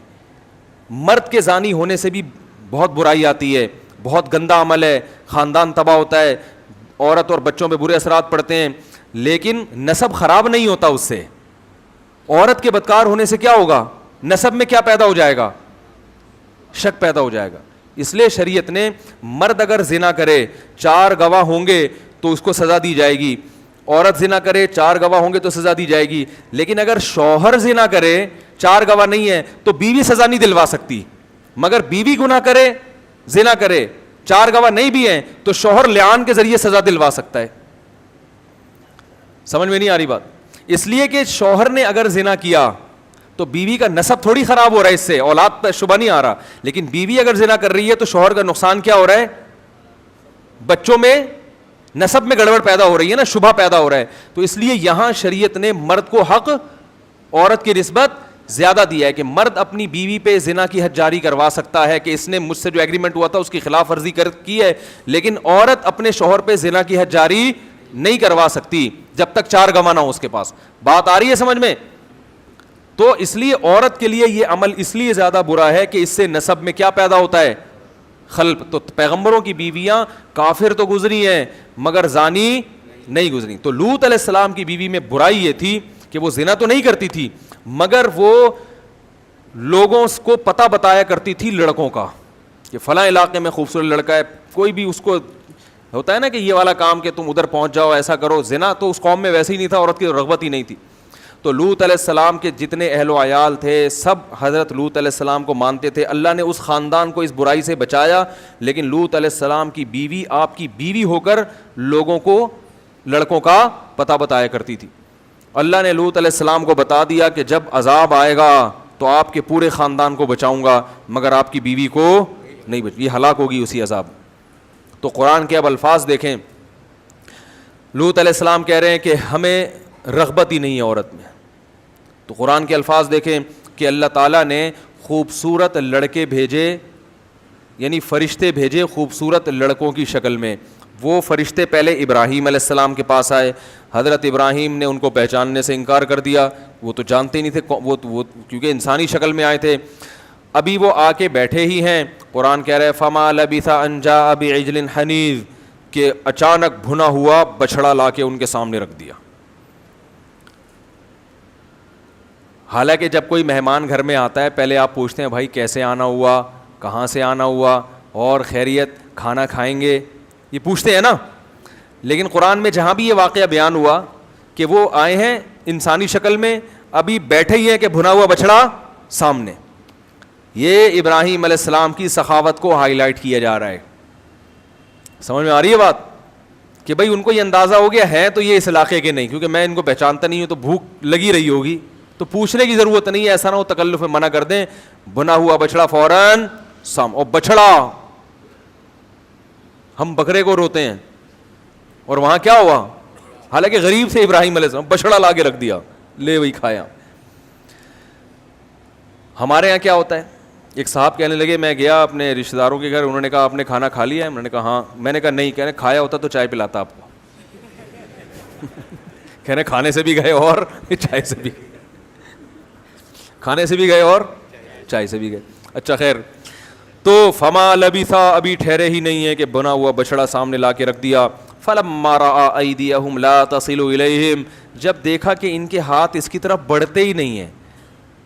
بھائی جب ایسی چیز سامنے لا کے رکھی جاتی ہے اتنی مزے کی, تو 3 حالتیں ہوتی ہیں, یا تو آپ کو بھوک لگ رہی ہوتی ہے تو آپ کھاتے ہی ہو پیٹ بھر کے یار, دوسرا آپ کو بھوک نہیں بھی لگ رہی ہوتی تو پھر بھی آپ کہتے ہو اتنی مزے کی چیز ہے چارنے والے تو لے لو, اور اگر پھر بھی دل نہیں کر رہا تو آپ میزبان کی محنت کی قدر کر کے کھاتے ہو کہ اس نے اتنی محنت سے بنایا, ایک نوالا بھی نہیں کھاؤں گا تو اس پہ کیا گزرے گی. لیکن قرآن کہہ رہا ہے کہ ذرہ برابر بھی ہاتھ نہیں بڑھائے. اب ابراہیم علیہ السلام خوف زدہ ہوئے کہ یہ تو بالکل بھی ہاتھ نہیں بڑھا رہے, کہ دشمن تو نہیں ہے, یہ کیا ہے. اس لیے کہ اس زمانے میں دستور تھا کہ جو جس گھر میں کھانا کھا لیا کرتا تھا پھر وہاں سے دشمن کبھی نہیں کھانا کھاتا تھا. وہ کہتے یار ہم جس پلیٹ میں کھانا کھائیں اسی میں چھید کریں, یہ کیسے ہو سکتا ہے, ہم تو لڑنے کے لیے آئے ہیں نا, تو ہم کھانا کیوں کھائیں, ہمارے یہاں کھاؤ پیو تمیز سے بیٹھ کے پھر اس کی جیب سے بٹوا نکال کے چلے جاؤ. ایسا ہی ہوتا ہے. بعض دفعہ مہمان گھر میں آتا ہے, اس کھائے گا پیے گا رات گزارے گا اور درازوں میں گھس کے چیزیں نکال کے نکل لے گا یہاں سے, ایسا بھی ہوتا ہے. تو اب ابراہیم علیہ السلام خوفزدہ ہو گئے کہ یہ کوئی نقصان پہنچانے آئے ہیں, اجنبی ہیں, اس علاقے کے بھی نہیں ہیں, پتہ نہیں کیا مجھے نقصان نہ پہنچا دیں. تو اوجس منہم خیفہ قالوا لا تخف, کہنے لگے گھبرائیے مت, انا رسول ربک, ہم اللہ کے بھیجے ہوئے فرشتے ہیں, انسان نہیں ہے, ہمارے لیے بچڑا اور پتھر برابر ہے, یہ کچھ بھی نہیں ہے, اس کا ہم رغبت ہی نہیں ہے ہمیں ان چیزوں کی طرف. بھائی کیوں آئے ہو پھر؟ کہنے لگے ہم فرشتے ہیں, انسانی شکل میں آئے ہیں آپ کو خوشخبری دینے کے لیے. اور پہلے اپنا اصل مقصد بتایا کہ ہم آئے ہیں لوط علیہ السلام کی قوم کو تباہ کرنے کے لیے. ابھی ہم یہاں سے کہاں جائیں گے؟ قوم لوط کے پاس, اور اس قوم کو ہم تباہ کر دیں گے. اللہ فرماتے ہیں ابراہیم علیہ السلام جھگڑنے لگے. الفاظ دیکھیں قرآن کے, یجادلنا, ہم سے جھگڑنے لگے. کس سے؟ اللہ سے. اصل میں جھگڑتے نہیں, یعنی وہ بار بار یہ کہنے لگے کہ کسی طرح وہ قوم بچ جائے. تو اتنا اللہ کے پیچھے پڑے کہ اللہ نے اس عمل کو جھگڑنے سے تعبیر کیے. جیسے کوئی بھکاری ہمارے پیچھے پڑ جائے نا بار بار اللہ کے, ہم کہتے ہیں یار تو پھڈے پر آ گیا ہے, حالانکہ بھکاری تو نہیں لڑتا. تو ابراہیم علیہ السلام کے دل میں ایسا جذبہ پیدا ہوا کہ کسی طرح یہ قوم تباہی سے بچ جائے. تو پھر کہنے لگے اس میں تو قوم لوط بھی ہیں اور اس میں تو ان کے اہل و عیال بھی ہیں. اللہ نے فرمایا نحن اعلم بمن فی, ہمیں پتہ ہے کون کون ہے, کس کو بچانا ہے, آپ اس کی فکر نہ کریں. ان ابراہیم لأواہ حلیم, اللہ فرماتے ہیں ابراہیم بڑے نرم دل اور بہت زیادہ برداشت کرنے والے تھے. وہ چاہ رہے تھے کہ قوم تباہ نہ ہو. پھر بشارت دی گئی ان کو کہ ہم آپ کو بھی ایک خوشخبری دینے کے لیے آئے ہیں, اور وہ خوشخبری کیا ہے کہ اللہ آپ کو اولاد دے گا. وہ اولاد کون ہوگی؟ اسحاق, پیغمبر ہوں گے, اور اسحاق کے پھر اولاد ہوگی یعقوب. یہ دونوں, آپ کا بیٹا بھی پیغمبر اور آپ کا پوتا بھی پیغمبر. اب جب ابراہیم علیہ السلام کو یہ خوشخبری سنائی تو آپ کی جو زوجہ تھیں حضرت سارہ, وہ بوڑھی ہو چکی تھیں. وہ بوڑھی ہو چکی تھی جو آپ کی پہلی بیوی تھی. وہ دروازے کے کنارے پہ کھڑی ہوئی تو فسکت وجہہا, انہوں نے اپنا ماتھا ایسے کر کے, جیسے بوڑھی عورتیں نہیں ہائے ناس, اور کہنے گے یا ویلتا, ہائے بدبختی, ہائے تیرا ناس ہو, ایسے کہتے ہیں نا, ارے ناس ہو تیرا, کیسی باتیں کر رہے ہیں, الیدو, میں بچہ جنوں گی, وانا عجوز, میں بالکل بڈھی ہو گئی, وہذا بالی شیخا, اور یہ والا میرا میاں, اشارہ کر کے کہہ رہی, اور یہ میرا میاں جو بوڑھا ہو چکا ہے, یعنی کیسی باتیں کر رہے ہو. تو فوراً فرشتوں نے کہا اتعجبین من امر اللہ, تمہیں اللہ کے فیصلوں پر اعتراض ہو رہا ہے, تعجب ہو رہا ہے.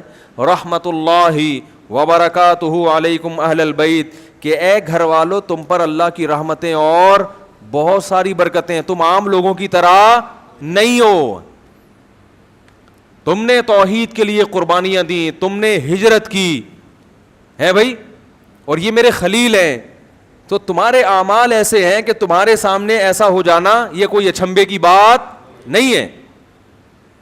تو پھر وہ قوم آئی ابراہیم علیہ السلام کو خوشخبری دے کے. پھر ابراہیم علیہ السلام نے اس خوشخبری کے بعد اللہ تعالیٰ سے کہا کہ وہ قوم کو کیوں ہلاک کر رہے ہیں. اللہ نے فرمایا اعرض عن ھذا, اے ابراہیم اس بات کو چھوڑ دے, انہ قد جاء امر ربک, تیرے رب کا فیصلہ ہو چکا ہے, اللہ اس قوم کو تباہ کرے گا لازم.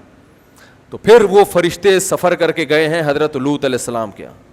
وہ تو ایک دم سے پہنچ گئے ہوں گے, جب آسمان سے نیچے اتنی آرام سے آ گئے تو لوط علیہ السلام کے یہاں چلے گئے. وہ لوط علیہ السلام نے دروازہ کھولا, مہمان آئے ہیں, ان کو بٹھایا, اور جیسے ہی لوط علیہ السلام کی نظر ان نوجوانوں پہ پڑی, بڑے خوبصورت لڑکے تھے, نوجوان تھے, تو لوط علیہ السلام کہنے لگے آج کا دن بہت سخت گزرے گا مجھ پہ. جیسے ہی ان کو دیکھا نا, لوگ تو مہمان سے خوش ہوتے ہیں نا, پیغمبر تو, لیکن پیغمبر ان کو دیکھ کے خوش نہیں ہوا کہ میری قوم کو پتہ نہ چل جائے تو یہ میرے مہمان ہیں, میری قوم مجھے رسوا کر دے گی ان کے سامنے, ان سے بدکاری کرے گی. تو بہت پریشان ہو کے کہنے لگے یہ بڑا سخت دن ہے جو آج مجھ پر آیا ہے. قرآن کہہ رہا ہے وجاء اہل المدینۃ یستبشرون, جو شہر کے لوگ تھے وہ خوشیاں مناتے ہوئے آ گئے, اور لوط علیہ السلام کے گھر کا انہوں نے کیا کر لیا, گھیراؤ. اب لوط علیہ السلام پیغمبر جو ہے نا, جو بھی غیرت مند آدمی ہوتا ہے وہ مہمان کے بارے میں بڑی غیرت رکھتا ہے کہ کوئی مہمان گھر میں بیٹھا ہو اس کی عزت کو اپنی عزت سمجھتا ہے. لوگ کہتے ہیں نا بھائی جو بھی کرنا ہو باہر جا کے لڑو, یہ جب تک میرے گھر میں ہے تو میرا مہمان ہے یہ. اب لوط علیہ السلام پریشان, جو شہر والے لوگ آئے اور آ کے کہنے لگے کہ اولم ننہک عن العالمین. لوط علیہ السلام نے کہا ان ہؤلاء ضیفی, یہ میرے مہمان ہیں, فلا تفضحون, مجھے ان کے سامنے رسوا مت کرو. ان کی رسوائی کس کی رسوائی ہے, میری رسوائی. اور ہؤلاء بناتی ان کنتم فاعلین, یہ میری بیٹیاں ہیں, ان سے نکاح کرو. علماء نے لکھا ہے کہ سگی بیٹیاں بھی ہو سکتی ہیں, اور زیادہ غالب یہ ہے کہ انبیاء چونکہ روحانی باپ ہوتے ہیں نا, تو اس حوالے سے اپنی قوم کی بیٹیوں کو انہوں نے کیا کہا, اپنی بیٹیاں کا, ان سے نکاح کرو تم. تو وہ جواب میں کیا کہنے لگے, اولم ننہک عن العالمین ما لنا فی بناتک من حق, آپ کو پتا ہے کہ ہمیں عورت سے نکاح میں رغبت نہیں ہے, کیوں مشورے دے رہے ہو شادی کرو, کیوں آپ مشورے دے رہے ہو ہم کو. اور دوسرا یہ کہ اولم ننہک عن العالمین, آپ کو پہلے خیال کرنا چاہیے تھا. آپ کو جب ہماری عادت کا پتہ ہے تو یہ بات آپ کو پہلے سوچ لینی چاہیے تھی کہ آپ ایسے لوگوں کو گھر میں داخل, آپ نے ایسے لوگوں کو گھر میں, اتنے خوبصورت نوجوان لڑکے, آپ نے ان کو گھر میں داخل ہونے کیوں دیا. اب دیکھو الٹا طنز کس پہ کر رہے ہیں, اور ادھر قدرت کا فیصلہ کیا ہے کہ ان کو گناہ میں مست ہونے دو.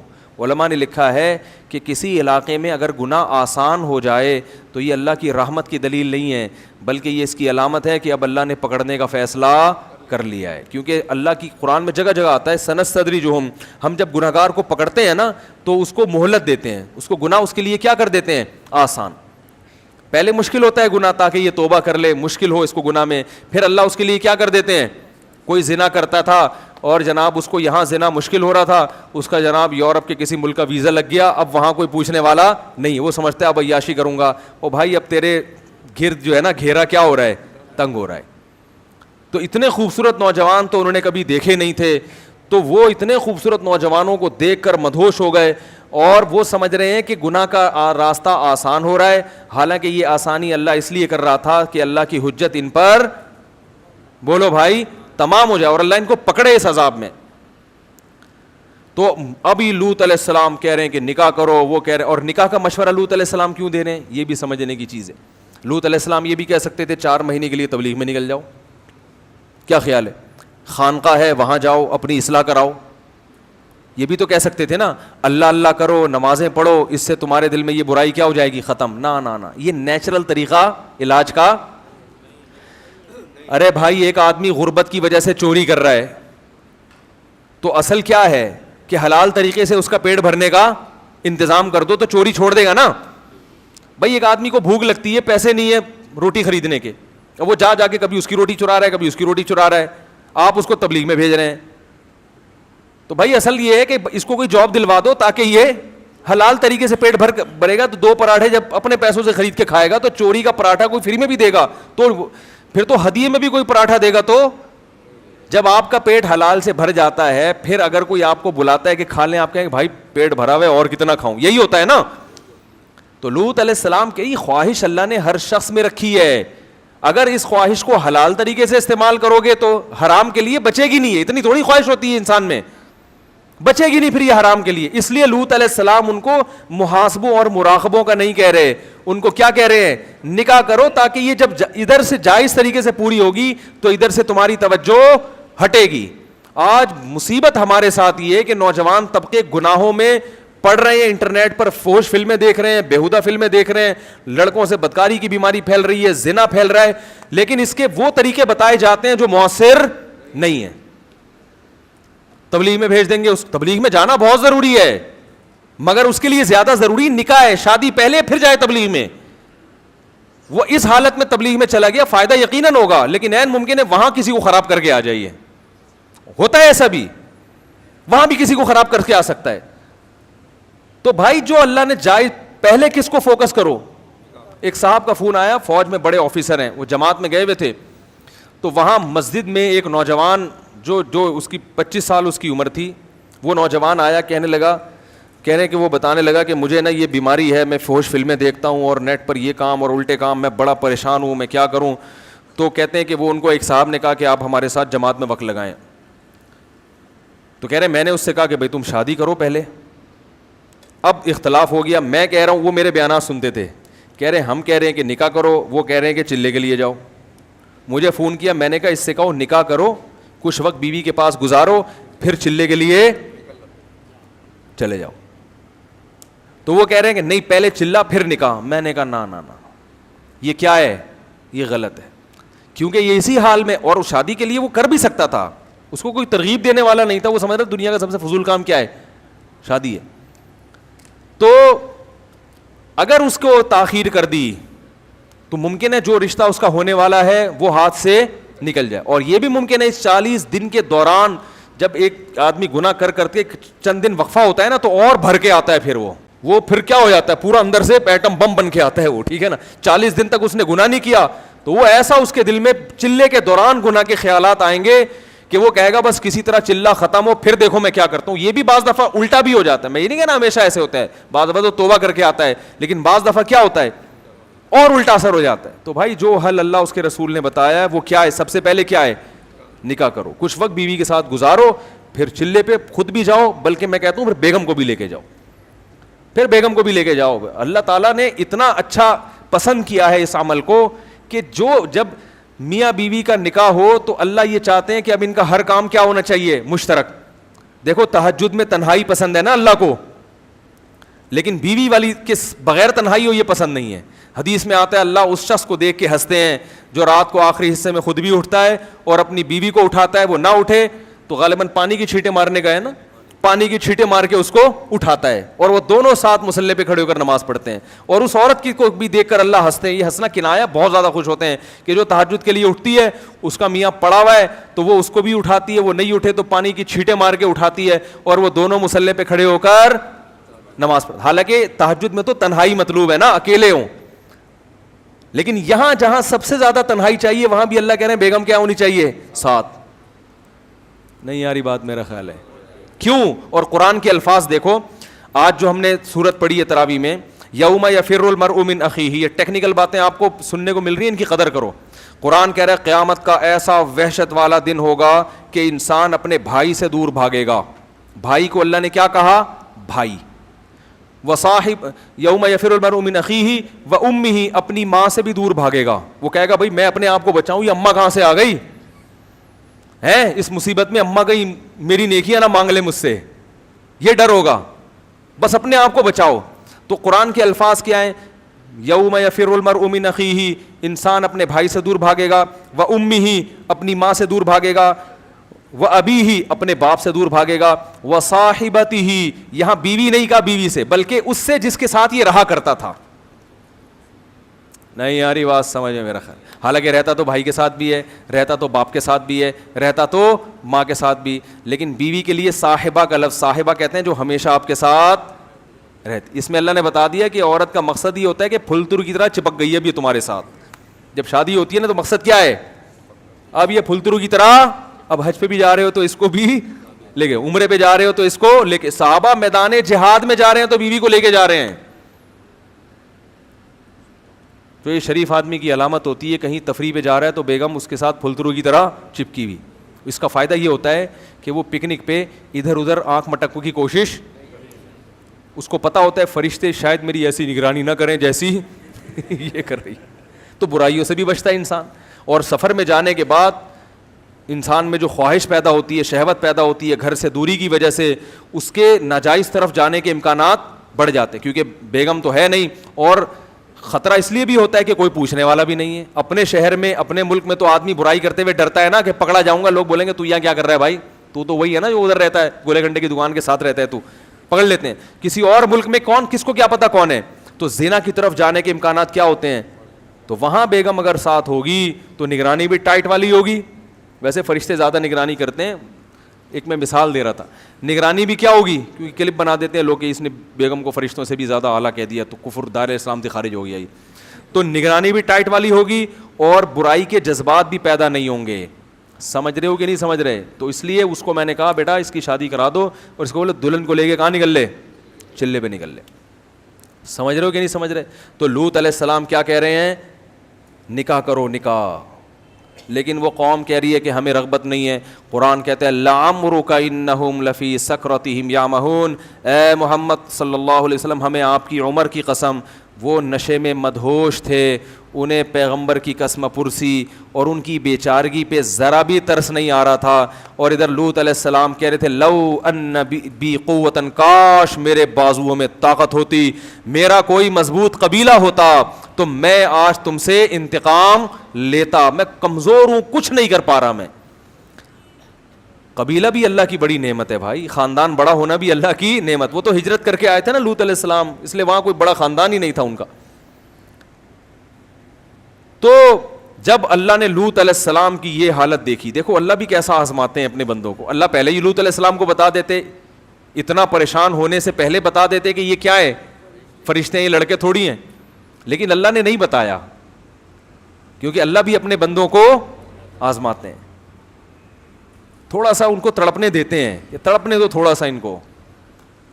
تو اب جب پریشان ہوئے تو پھر اللہ نے فرشتوں کو اجازت دی کہ اب اپنا راز فاش کر دو. فرشتوں نے کہا یا لوط انا رسول ربک, اے لوط ہم تیرے رب کے بھیجے ہوئے فرشتے ہیں, ہم نوجوان لڑکے نہیں ہیں. لن یصلوا الیک, یہ ہرگز تیری طرف نہیں پہنچ سکتے, یہ آ ہی نہیں سکتے یہاں.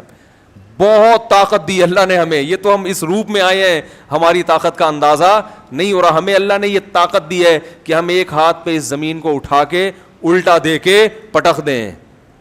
فرشتوں کو اللہ نے بڑی طاقتیں دی ہیں. اب کرنا کیا ہے, فَأَسْرِ بِأَهْلِكَ بِقِطْعٍ مِّنَ اللَّيْلِ, رات کے تھوڑے سے حصے میں اس گھر میں آپ کے جتنے اہل و عیال, بچے اور والدین جو بھی ہوں گے, ان سب کو لے کے آپ نکل جائیں. ہوگا کیا, گھیراؤ ہے, اللہ ان کی آنکھیں اندھی کر دے گا, ان کو آپ باہر نکلتے ہوئے نظر نہیں آئیں گے. اور یہ اسی طرح خوشیاں مناتے رہیں گے. یہ یستبشرون ہے نا, یہ خوش رہیں گے حالانکہ آپ گھر سے باہر جا چکے ہوں گے, صرف ہم گھر کے اندر ہوں گے. یہ اسی طرح خوشیاں منا رہے ہوں گے, ان کو آپ باہر جاتے ہوئے نظر نہیں آؤ گے. اور دوسری بات کیا ہے, لوط علیہ السلام اتنے پریشان تھے نا کہ فرشتوں نے کہا کہ جیسے ہی صبح صادق ہوگی تو یہ صبح صادق ان پر قیامت بن کے نازل ہوگی اور ان کے لیے عذاب کا پیغام لے کے آئے گی. لوط علیہ السلام اتنے تنگ ہو چکے تھے کہ وہ پریشان تھے کہ صبح صادق میں کہیں زیادہ وقت تو نہیں ہے, تو بہت ٹائم ہو جائے گا, اس دوران یہ کچھ کر نہ لیں. تو وہ فرشتوں نے کہا ان موعدہم الصبح الیس الصبح بقریب, ان سے جو وعدہ کیا ہے نا اللہ نے عذاب کا, وہ صبح کا وعدہ کیا ہے, کیا صبح قریب نہیں ہے؟ آپ جھانک کے دیکھیں صبح صادق کا وقت ابھی آنے ہی والا ہے. یہ تو پوری رات ان سے جو بحث مباحث ہو اس میں رات کا بہت حصہ گزر چکا ہے, صبح صادق کا وقت بس آنا ہی چاہتا ہے. قرآن کہتا ہے ہاں, اور یہ کہا ولا یلتفت منکم احد, پیچھے مڑ کے نہیں دیکھنا ہے. آپ اپنی قوم کو بتا دیں جو ایمان لائیں کہ عذاب آئے گا, لیکن آپ اس بستی سے دور بھاگیں. عذاب آئے گا لیکن آپ نے پیچھے مڑ کے نہیں دیکھنا ہے کہ آ رہا ہے کہ نہیں آ رہا. اللہ کے عذاب کو اپنی آنکھوں سے نہیں دیکھنا. اور پھر بتا دیا کہ آپ کی بیوی بھی آپ کے ساتھ جائے گی, لیکن وہ پیچھے مڑ کے دیکھے گی کیونکہ اس کو شبہ ہے نا کہ پتہ نہیں آ رہا ہے کہ نہیں آ رہا. جو ایمان والے ہیں وہ کہیں گے کہ جب پیغمبر نے بتا دیا کہ عذاب آ رہا ہے اور منع کر دیا پیچھے دیکھنے سے, تو بس مت دیکھو, یقین کر لو کہ عذاب آ رہا ہے. وہ تو پیغمبر کی بات پہ یقین کریں گے نا. لیکن جس کے دل میں شک ہوگا وہ کہیں گے ایک دفعہ تھوڑا سا گردن گھما کے دیکھ لو کہ ایسے ہی تو نہیں بھاگ رہے بلا وجہ, کچھ ہو بھی رہا ہے کہ نہیں ہو رہا.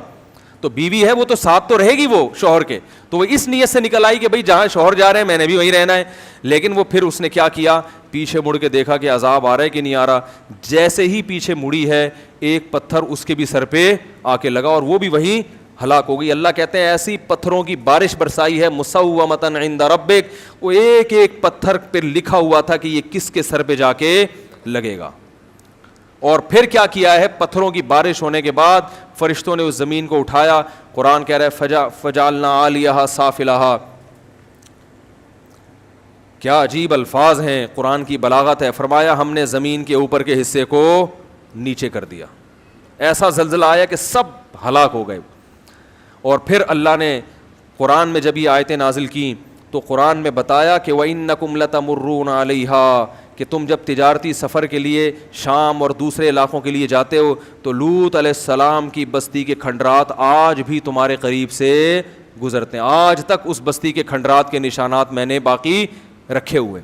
پوری قوم کو اللہ نے ہلاک کر دیا. اور لوط علیہ السلام اس قوم سے کہتے تھے انی لعملکم من القالین, تم جو یہ گندا عمل کر رہے ہو گواہ رہنا اس پر کہ میں اس عمل پہ خوش نہیں ہوں. اس سے پتہ چلتا ہے کہ جب آپ برائی دیکھیں تو برائی اگر آپ چھڑوا نہیں سکتے تو کم از کم برات کا اعلان کر دیں کہ بھائی یہ آپ کا ہیڈک ہے, ہم اس عمل کو پسند نہیں کرتے. میرے پاس ایک شخص کا فون آیا کہ یو کے لیے مجھے ویزا مل رہا ہے, لیکن ویزے میں شرط یہ ہے کہ اپنے آپ کو گے لکھوانا پڑتا ہے. میں ہوں نہیں لیکن جھوٹ موٹ لکھوا سکتا ہوں میں نے کہا میرے بھائی اول تو ہمیں جو معلومات ہیں وہ یہ کہ صرف لکھوانے سے کام نہیں چلتا. وہ باقاعدہ ٹیسٹ کرتے ہیں کہ خاندانی بے شرم یا بغیرت ہے یا نہیں ہے. وہ ٹیسٹ سے اندازہ لگاتے ہیں کہ جھوٹ تو نہیں بول. اور میں نے کہا ایسی بات جھوٹ موٹ لکھوانا بھی غیرت کے, یہ تو اگر کوئی ہو بھی تو بھی یہ کہہ کہ میں نہیں ہوں. نہیں یاری بات, یہ کوئی فخر کی چیز تھوڑی ہے. اگر آپ نے اللہ نے کرے چوری کی, لوگ آپ سے پوچھیں آپ چور تو نہیں ہیں, آپ کہیں الحمدللہ میں تو خاندانی چور ہوں ماشاء اللہ, یہ تو اللہ کا بڑا فضل ہے. بھائی چوری کی بھی ہے تو اپنے گناہ کو چھپائے نا. بھائی ALP 813 ٹینکر کھڑا ہوا ہے, یہ ہٹا دیں. کسی کی گاڑی کھڑی ہوئی ہے, وہ ٹینکر کی وجہ سے وہ گاڑی نہیں چلا پا رہے. تو آپ بتاؤ شریعت میں گناہ کو چھپانے کا حکم ہے نا, اپنے گناہ پہ کو بھی چھپانے کا حکم ہے. اگر آپ نے زنا کیا اور کوئی آپ سے پوچھتا ہے آپ نے زنا تو نہیں کیا, اسلام میں اجازت نہیں ہے بتانے کی کہ ہاں میں نے کیا ہے. آپ بولو بھائی تم کیوں پوچھ رہے ہو, تم کون ہوتے ہیں پوچھنے والے. یہ بھی نہ کہیں کہ میں نے نہیں کیا اور یہ بھی نہ کہیں کہ میں نے کیا ہے. اب یہ بھی نہ کیوں نہیں کہیں کہ میں نے نہیں کیا, اس لیے کہ ہمارے حضرت سے کسی شخص نے پوچھا کہ وہ مجھ سے بار بار پوچھ رہا ہے کہ تم تہجد پڑھتے ہو. تو حضرت نے فرمایا آپ اس سے بولیں کہ تمہیں کیا ضرورت ہے مجھ سے پوچھنے کی میں پڑھتا ہوں کہ نہیں پڑھتا ہے. اس لیے کہ آج وہ پوچھ رہے تہجد پڑھتے ہو, آپ کہیں گے ہاں پڑھتا ہوں. وہ کہے گا کبھی کسی کوئی بدکاری تو نہیں کسی سے. تو اگر بالفرض آپ نے کی ہوگی تو آپ کہیں گے کیوں پوچھ رہے ہو, کہیں گے اچھا جب تہجد کا پوچھ رہا تو اس وقت تو بتا دیا تھا. آپ لوگ کی جب سمجھ میں نہیں آ رہا تو اس کی کہاں سمجھ میں آئے گا. بھائی وہ کہے گا جب تہجد کا پوچھا تو آپ نے بتایا ہاں پڑھتا ہوں, اور جب میں نے پوچھا کہ کوئی الٹا کام تو نہیں کیا زندگی میں, تو اب آپ کہہ رہے ہو مجھ سے کیوں پوچھ رہے ہو. تو اصول یہی ہے کہ کوئی اچھائی کا پوچھے یا برائی کا. جو آپ کا پرسنل معاملہ ہے وہ کسی کے سامنے شو کرنے کی اجازت نہیں ہے. علماء نے یہاں تک کتابوں میں مسئلہ لکھا ہے کہ اگر حکومت نے آپ کو بلایا, بادشاہ نے, اب تو حکومت تو یہ کام کے لیے نہیں بلائے گی آپ کو, ان کو تو اس سے کوئی فرق نہیں پڑتا آپ کیا ہیں. پہلے بادشاہ کیا کرتے تھے, وہ سمجھتے تھے کہ برائی ختم کرنا ہماری ذمہ داری ہے, تو وہ بعض دفعہ بندے کو بلا کے پوچھتے تھے تم نے زنا تو نہیں کیا. اگر وہ کہتا تھا کیا ہے تو پھر اس کے کوڑے لگاتے تھے. تو علماء نے لکھا ہے اگر بادشاہ کو اس قسم کی کوئی خارش کی بیماری ہے, کوئی گواہ ہے نہیں, کوئی یا تو ہونا کہ لوگوں نے گواہی دی ہو, خود سے آ کے لوگوں سے تفتیش کر رہا ہے کہ بھائی تم نے یہ تو نہیں کیا, تو علماء نے یہاں تک لکھا ہے کہ اس شخص کے لیے جھوٹ بولنا جائز ہے. وہ کہتے میں نے نہیں کیا, اس لیے کہ بادشاہ کو اتنی لوگوں کے اندر گھسنے کی اجازت نہیں ہے کہ جا کے خود سے پوچھ رہا تو نے چوری تو نہیں کی, تو نے یہ تو نہیں کیا, تو نے وہ تو نہیں کیا, اور پکڑ کے لوگوں کے چترون لگاتا رہے. تو جب اللہ نے وہ گناہ چھپا دیا تو دوسرا کیوں اس گناہ کو ظاہر کرے. تو یہاں پر شریعت نے اجازت نہیں دی اپنے گناہ کو لوگوں کے سامنے ظاہر کرنا. تو میں نے اس سے کہا میرے بھائی یورپ کے ویزے کے لیے یہ کہنا جھوٹ کہ میں گئے ہوں, یہ بڑے, میں نے کہا اگر آپ سچی مچی میں بھی ہو تو آپ اس پہ رو, اللہ کے سامنے جا کے گڑگڑاؤ, اے اللہ یہ گندی عادت مجھے پڑ گئی, مجھ سے چھڑوا دے, اور جیسے تو نے پردہ ڈال دیا میرے گناہ پہ پردہ ڈال دے. میں نے کہا اگر سچی مچی میں بھی ہو تو ان کے سامنے اقرار نہیں کرنا, یہ بہت ہی زیادہ بے شرمی کی علامت. یہ کوئی قابل فخر تھوڑی کہ میں ہوں تو مجھے بھیج دیں آپ, میں آپ کے معیار پہ ماشاء اللہ پورا اترتا ہوں. اور اس سے اندازہ لگاؤ اسلام کتنی بڑی نعمت ہے, کتنی اچھی قومیں ہیں, کتنی ذہین قومیں ہیں, لیکن اسلام نہ ہونے کی وجہ سے کیسے بہک گئے کہ سارے دنیا کے جتنے بھی وہ ہیں نا اس ٹائپ کے, جن کو اردو میں بڑی مشہور گالی ہے مگر وہ ممبر پہ نہیں دے سکتا, اس قسم کے لوگوں کو اسپیشلی کیا دیا جاتا ہے. تو کچھ دنوں میں ایسے ممالک ان لوگوں کے ملک بن جائیں گے. آئی بات سمجھ, جو ہم گالی دیتے ہیں نا لوگوں کو تو ایسا ہے, تو سارے اس قسم کے لوگ تو پوری ریاستوں میں ایسے لوگوں کو جمع کیا جا رہا ہے. یہ عقل پہ ان کے ہاں بھی بہت سے لوگ اس کو اچھا نہیں سمجھتے. آپ کو پتہ ہے ایک دفعہ UK کی اسمبلی میں, لندن کی اسمبلی میں جب یہ بل پاس ہو رہا تھا نا کہ اس کو اجازت دی جائے, تو وہ اس کے ناجائز ہونے کی ان کے پاس کوئی دلیل نہیں تھی عقل کے لحاظ سے. وہ کہتے کیوں غلط ہے یہ, تو وہاں ہم نے بڑوں سے سنا کہ اسمبلی میں ایک گورا بیٹھا ہوا تھا, اس نے اس وقت یہ کہا کہ کاش ہمارا مذہب اسلام ہوتا. تو ہم اس کو غلط ثابت کرتے کہ اکارڈنگ ٹو اسلام یہ چیز صحیح نہیں ہے, کیونکہ ہمارا مذہب مذہبی ریاست نہیں ہے, تو اب ہمارے پاس اس کو ناجائز کرنے کے لیے کوئی دلیل نہیں ہے کہ کیوں غلط ہے, اس لیے مجبور ہو کے اس کو کیا کر رہے ہیں, ہیومن رائٹس کے خلاف سمجھ رہے ہیں اس پہ پابندی لگانا.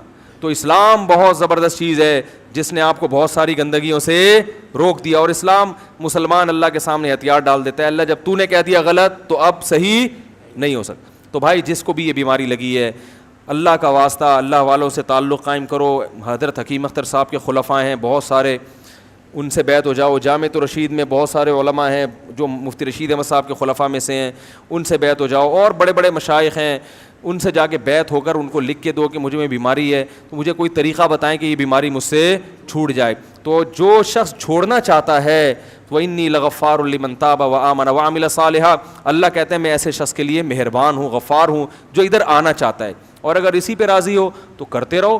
پھر یہ یاد رکھو یہ بڑھاپے میں بھی یہ بیماری نہیں چھوڑ. بدنام ہو جاؤ گے, ذلیل ہو جاؤ گے, لوگ انگلیاں اٹھائیں گے کہ یہ گندا آدمی ہے, اولاد انگلیاں اٹھائیں گی کہ ہمارا باپ برا. یہ برائی چھپتی نہیں ہے, یہ پکڑا جاتا ہے انسان کہیں نہ کہیں.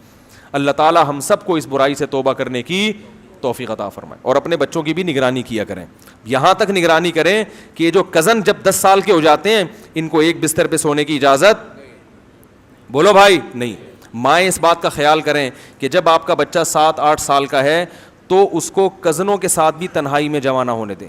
خواتین اس بارے میں بے پرواہ ہوتی ہیں, وہ کیا کرتی ہیں 6-7 سال کا بچہ ہے تو وہ کزن لے گئے, اس کو کوئی جو ہے نا, زیادہ تر بیماری یہ کزنوں سے پھیلتی ہے, بتا دوں میں. کزن میں کوئی ایک بھی گندا ہوگا نا, وہ کیونکہ ان سے انسان بے تکلف ہوتا ہے. ہمارے پاس جو کیسز آتے ہیں جب ان کی تحقیق میں جاؤ تو اکثر میں کیا ہوتا ہے, کزن میں کوئی یہ خراب ہے نا, وہ سب سے پہلے کس کو نشانہ بناتا ہے, اپنے کزن کو, اور ان سے لوگ احتیاط بھی نہیں کرتے کہ یہ تو بھائیوں کی طرح ہے. تو وہ کیا مسئلہ کرتے ہیں کہ وہ اپنے کزن کو لے جائے گا کہیں تنہائی میں, مائیں کہہ رہی ہیں کہ بچوں کے ساتھ کھیل رہا ہے, وہ ہاتھ لگاتا رہے گا, اس کی آہستہ آہستہ عادت کو کیا کر دے گا, خراب. تو باپ ہر وقت بچوں کے ساتھ نہیں ہوتا, ماں کی ذمہ داری ہے جب اپنے 6-7 سال 8 سال کے بچے کو, یا اس کی بڑی عمر 15 سال اپنے بچوں کے ساتھ کہیں اپنے میکے جائیں یا کہیں بھی جائیں, تو بچے پر نظر رکھے کہ کہیں ایسا تو نہیں ہے کہ کزن اس کو تنہائی میں لے کے کہیں جا رہے ہوں. بچوں کو, اپنے بچوں کو کزن کے ساتھ ایک بستر پہ سونے, بول لو بھائی, میں یہ نہیں کہہ رہا سارے کزن غلط ہوتے ہیں, ایک غلط کی وجہ سے 100 کے ساتھ احتیاط کرنی پڑتی ہے. ارے جو بھی کسی عورت کی طرف دیکھتا ہے تو غلط نہیں, اسے تھوڑی دیکھتا ہے, لیکن بہت سے دیکھتے بھی ہیں, تو ان ایک کی وجہ سے سب کو کہا جاتا ہے کہ عورت دیکھ کے کیا کرو, نظر جھکی, اسی وجہ سے, ورنہ سارے کو ٹھرکی تھوڑی ہوتے ہیں کہ جس کو بھی دیکھ رہے ہیں غلط نہیں ایسے دیکھ رہے ہیں. تو احتیاط تو چند ایک کی وجہ سے سب کو حکم دیا جاتا ہے نا. اچھا مجھے ایک بات بتاؤ, آپ اپنے پیسے اپنے بٹوے میں چھپا کے کیوں رکھتے ہو؟ کیا یہ سارے چور بیٹھے ہوئے ہیں یہاں پہ؟ ارے بھائی اعتکاف والے جتنے یہاں بیٹھے ہوئے ہیں اپنا موبائل بھی چھپا کے رکھیں گے, ہیں اپنے پیسے بھی بہت لاکر میں ڈالیں گے, اور یہ ساری, تو کیا یہ سارے اعتکاف والے چور ہیں؟ سب سے احتیاط کی جاتی ہے, اس لیے کہ کوئی بھی چور ہو سکتا ہے جس کے چہرے پہ لکھا ہوا نہیں ہے, تو اس ایک کی وجہ سے سب سے احتیاط. تو یہی اصول وہاں کیوں سمجھ میں نہیں آتا کہ بھائی اپنے بچے کو بچا کے رکھو لڑکوں سے, 100 میں 1 اگر غلط ہوا تو ہمیں اس پہ لکھا ہوا نہیں ہے, اس ایک کی وجہ سے باقی 99 سے بھی احتیاط کرنی پڑ رہی. تو مائیں خاص طور پر خیال کریں اپنے بچوں کا, جب جاتی ہیں عید بقرعید پہ ملنے کے لیے, کہیں بھی رہتی ہیں جا کے, اپنے بچوں کو حفاظت سے رکھیں, کزنوں کے ساتھ تنہائی میں جمع نہ ہونے دیں. سونے کا تو سوال ہی پیدا نہیں ہوتا کہ ایک بستر پہ وہ بچہ کزن کے ساتھ سو جائے, نہ. بعض دفعہ ایسے بھی ہوتا ہے بے خیالی میں ادھر ادھر ہاتھ لگ گیا, اس سے جذبات بھڑک گئے, تو یہاں سے عادت شروع ہو جاتی ہے, پھر یہاں سے عادت خراب ہونا شروع ہو جاتی. اور بہن کے ساتھ بھی بچے کو ایک بستر پہ سونے نہ دیں. ہاں سگا بھائی ہے اور قریب العمر ہیں, ان میں یہ خطرہ نہ ہونے کے برابر ہوتا ہے. تو یہ سب احتیاطیں بہت ضروری ہے. آج میں نے بیان اس لیے لمبا کر دیا کہ آج سیکنڈ لاسٹ بیان ہے, کل آخری بیان ہوگا. تو یہ چیزیں چونکہ, اور یہ میں پورے مہینے سے اس پر بولنا چاہ رہا تھا, لیکن میں نے کہا میں اس وقت بولوں گا جب اعتکاف کی ایک بڑی تعداد ہوگی, کیونکہ میں اس موضوع کو بہت اہم سمجھتا ہوں اس زمانے میں. اگر آپ نے, ماں باپ نے اپنے بچوں پہ کنٹرول نہیں کیا تو بھائی یہ بیماری بڑی تیزی سے پھیل رہی ہے, بچے خراب ہو جاتے ہیں اس. اللہ تعالیٰ سمجھنے کی عمل کی توفیق عطا فرمائے. اور جلدی سوال, جلدی تھوڑے سے دینا, بس زیادہ نہیں. او بھائی پھر انجینئر آ گیا, انجینئر کہتا ہے کہ قبر میں 4 سوال ہوتے ہیں. چوتھے سوال میں یہ کہتا ہے کہ فرشتہ پوچھے گا کہ تمہیں یہ ساری باتیں کہاں سے معلوم ہوئی جس پر تم عمل کرتے تھے. آدمی جواب دے گا مجھے علماء سے معلوم ہوئی. فرشتہ پھر مارے گا اور بولے گا تم نے قرآن پڑھ کر خود تحقیق کیوں نہیں کی. چوتھا سوال علماء عوام کو نہیں بتاتے. یہ پاگل ہو گیا, باولا ہونے کی علامت ہے اس کی. یعنی فرشتے اس سے یہ پوچھیں گے کہ تم جو توحید پر ایمان رکھتے ہو کہاں سے پتہ چلا. تو بندہ کہے گا علماء نے بتایا. گھڑا ایک لگائیں گے تو نے قرآن میں خود کیوں نہیں پڑھا. تو یہ بات خوب اچھی طرح سمجھ لو کہ قرآن جو ہے نا, قرآن اس سے براہ راست ہر آدمی استفادہ کر نہیں سکتا. کرے تو اچھی بات ہے, کوئی پابندی نہیں ہے, لیکن اسلامی تاریخ میں بہت کم لوگ ایسے گزرے ہیں جو براہ راست قرآن کو, کیونکہ قرآن زبان نہیں ہے, براہ راست استفادہ جب ہی ہوگا جب آپ کو عربی آتی ہو. تو یعنی قبر کے عذاب سے بچنے کے لیے لوگوں کا عربی سیکھنا ضروری ہو گیا کہ نہیں ہو گیا. کون سی حدیث میں آیا کہ جس کو عربی نہیں آتی وہ جہنم میں جائے گا. یہ جو اتنے سارے علماء صلحاء, علماء کو تو آپ نکال دیں وہ تو عربی جانتے, اتنے ساری عوام اور اتنے لوگ جن کو عربی نہیں آتی, تو کیا یہ سارے جہنم میں جائیں گے؟ یعنی ان کا کہنے کا مقصد یہ ہے کہ بغیر دلیل کے اگر آپ توحید کے راستے پہ آ گئے تو وہ توحید اللہ کو قبول نہیں ہے. بغیر دلیل کے اگر آپ اللہ کے رسول پر ایمان لے آئے, یعنی ہم تو اس لیے مسلمان ہیں نا بہت سے کہ وہ مسلمان گھرانے میں پیدا ہوئے تو وہ اللہ پر بھی ایمان رکھتے ہیں اور نبی پر بھی, ان کو تحقیق تو ہوتی نہیں. تو مسئلہ یہ ہے کہ اگر کسی کو اسلام کے برحق ہونے کی تحقیق نہیں ہے پھر بھی وہ مسلم ہے تو بھی وہ کہاں جائے گا؟ جنت میں. کیونکہ جب آپ غلط راستہ اختیار کرتے ہو اس کے لیے دلیل کی ضرورت ہے کہ ادھر کیوں آیا. صحیح راستے پہ اگر کوئی چل رہا ہے تو گریوی میں بھی چلے گا, تو یہ اللہ کی رحمت ہے کہ اللہ نے اس کو آزمائش میں ڈالے بغیر سیدھے راستے پہ چلا دیا ہے. نہیں یاری بات میرا خیال ہے یہ تو اللہ کی رحمت ہے کہ اللہ نے مسلمان گھرانے میں پیدا کر دیا, خود بخود آٹومیٹک توحید کے راستے پہ چلا دیا, خود بخود آٹومیٹک اللہ نے رسالت کے راستے پہ چلا دیا. جب فرشتہ قبر میں پوچھ رہا ہے آپ جواب دے رہے ہیں کہ بھائی اللہ ایک ہے اور میں آخری نبی کو آخری نبی مانتا ہوں, تقدیر پر میرا ایمان ہے. فرشتہ پوچھے کہاں سے پتہ چلا؟ اب بولے بھائی مجھے نہیں پتا کہاں سے پتہ چلا, میرا ابا دادا یہی کرتے آئے تھے. تو فرشتہ کہے گا مبارک ہو بھائی, گریوی میں تمہیں سیدھا راستہ پتہ چل گیا. تو فرشتہ یہ کہے گا, سمجھ میں آ رہی ہے بات؟ ہاں غلط راستے پہ چل رہے ہو. پھر فرشتہ پوچھے گا کہ یہ غلط چیز تمہیں کہاں سے پتہ چلی. پھر اگر آپ کو فلاں پیر صاحب سے پتہ چلی تو اللہ کہیں گے ساتھ والی قبر میں ان کے چترول لگ رہے ہیں, تمہارے بھی چترول لگے. سمجھ میں آ رہی ہے بات؟ اور ویسے بھی جو سیدھا راستہ ہوتا ہے نا وہ فطرت کو ویسے ہی اپیل کرتا ہے. توحید کا راستہ, نبی صلی اللہ علیہ وسلم کی رسالت کا راستہ, یہ لاشعوری طور پر انسان کو اطمینان ہو جاتا ہے کہ یہ صحیح راستہ ہے. بتوں کے راستے پہ جب آپ چلیں گے تو فطرت بار بار کہے گی یہ پتھر کے بنے ہوئے بت میں نے بنائے, میں اب باپ دادا کی وجہ سے ان کو فالو کیوں کروں. اور اگر باپ دادا توحید کے راستے پہ چل رہے ہیں تو فالو کرنے کا ویسے ہی دل چاہتا ہے ان کو. نہیں یاری بات. اور قرآن بھی کیا کہہ رہا ہے؟ فاسألوا اہل الذکر ان کنتم لا تعلمون, تمہارے پاس علم نہیں ہے تو اہل علم سے پوچھو. تو اگر آپ نے قبر میں کہہ دیا کہ میں نے علماء سے پوچھا ہے تو فرشتے کہے ویری گڈ, بہت زبردست. اللہ نے بھی قرآن میں یہی کہا تھا کہ اگر تمہارے پاس علم نہیں ہے تو فنٹر گیری کی کوشش مت کرو, علماء سے پوچھنا, انجینئروں سے نہیں پوچھ. ہاں قبر میں اگر آپ نے کہا, اللہ فرشتے کہیں گے اتنی فنڈر گیری تم نے سیکھی کہاں سے ہے, اتنی فنڈر گیری اتنی پیچیدہ بحثیں تمہارے پاس آئی کہاں سے؟ تو پھر وہ کہیں انجینئر سے پوچھا تھا. تو پھر فرشتے 4-6 رکھ کے تھپڑ لگائیں گے, بولے گے کمبخت, پنکھا خراب ہو جاتا ہے وہ تو پلمبر سے ٹھیک کرواتا تو تیرے چترول لگتے نا دنیا میں, کہ جو بیمار ہو جاتا اور انجینئر کے پاس جاتا تو دنیا میں چترول لگتے نا. تو شریعت کی بات تو کس سے پوچھ رہا ہے؟ انجینئر سے. تو اب کہاں چترول لگیں گے؟ قبر میں چترول لگیں. تو قبر سے ایک لطیفہ یاد آیا. وہ ایک آدمی نے نا خواب آیا کہ میں بھی مر گیا ہوں اور میرا یہ ساتھی بھی مر گیا ہے, اکٹھے قبر میں دفن ہے. تو ایک فرشتہ آیا, اس نے پوچھا کہ بھائی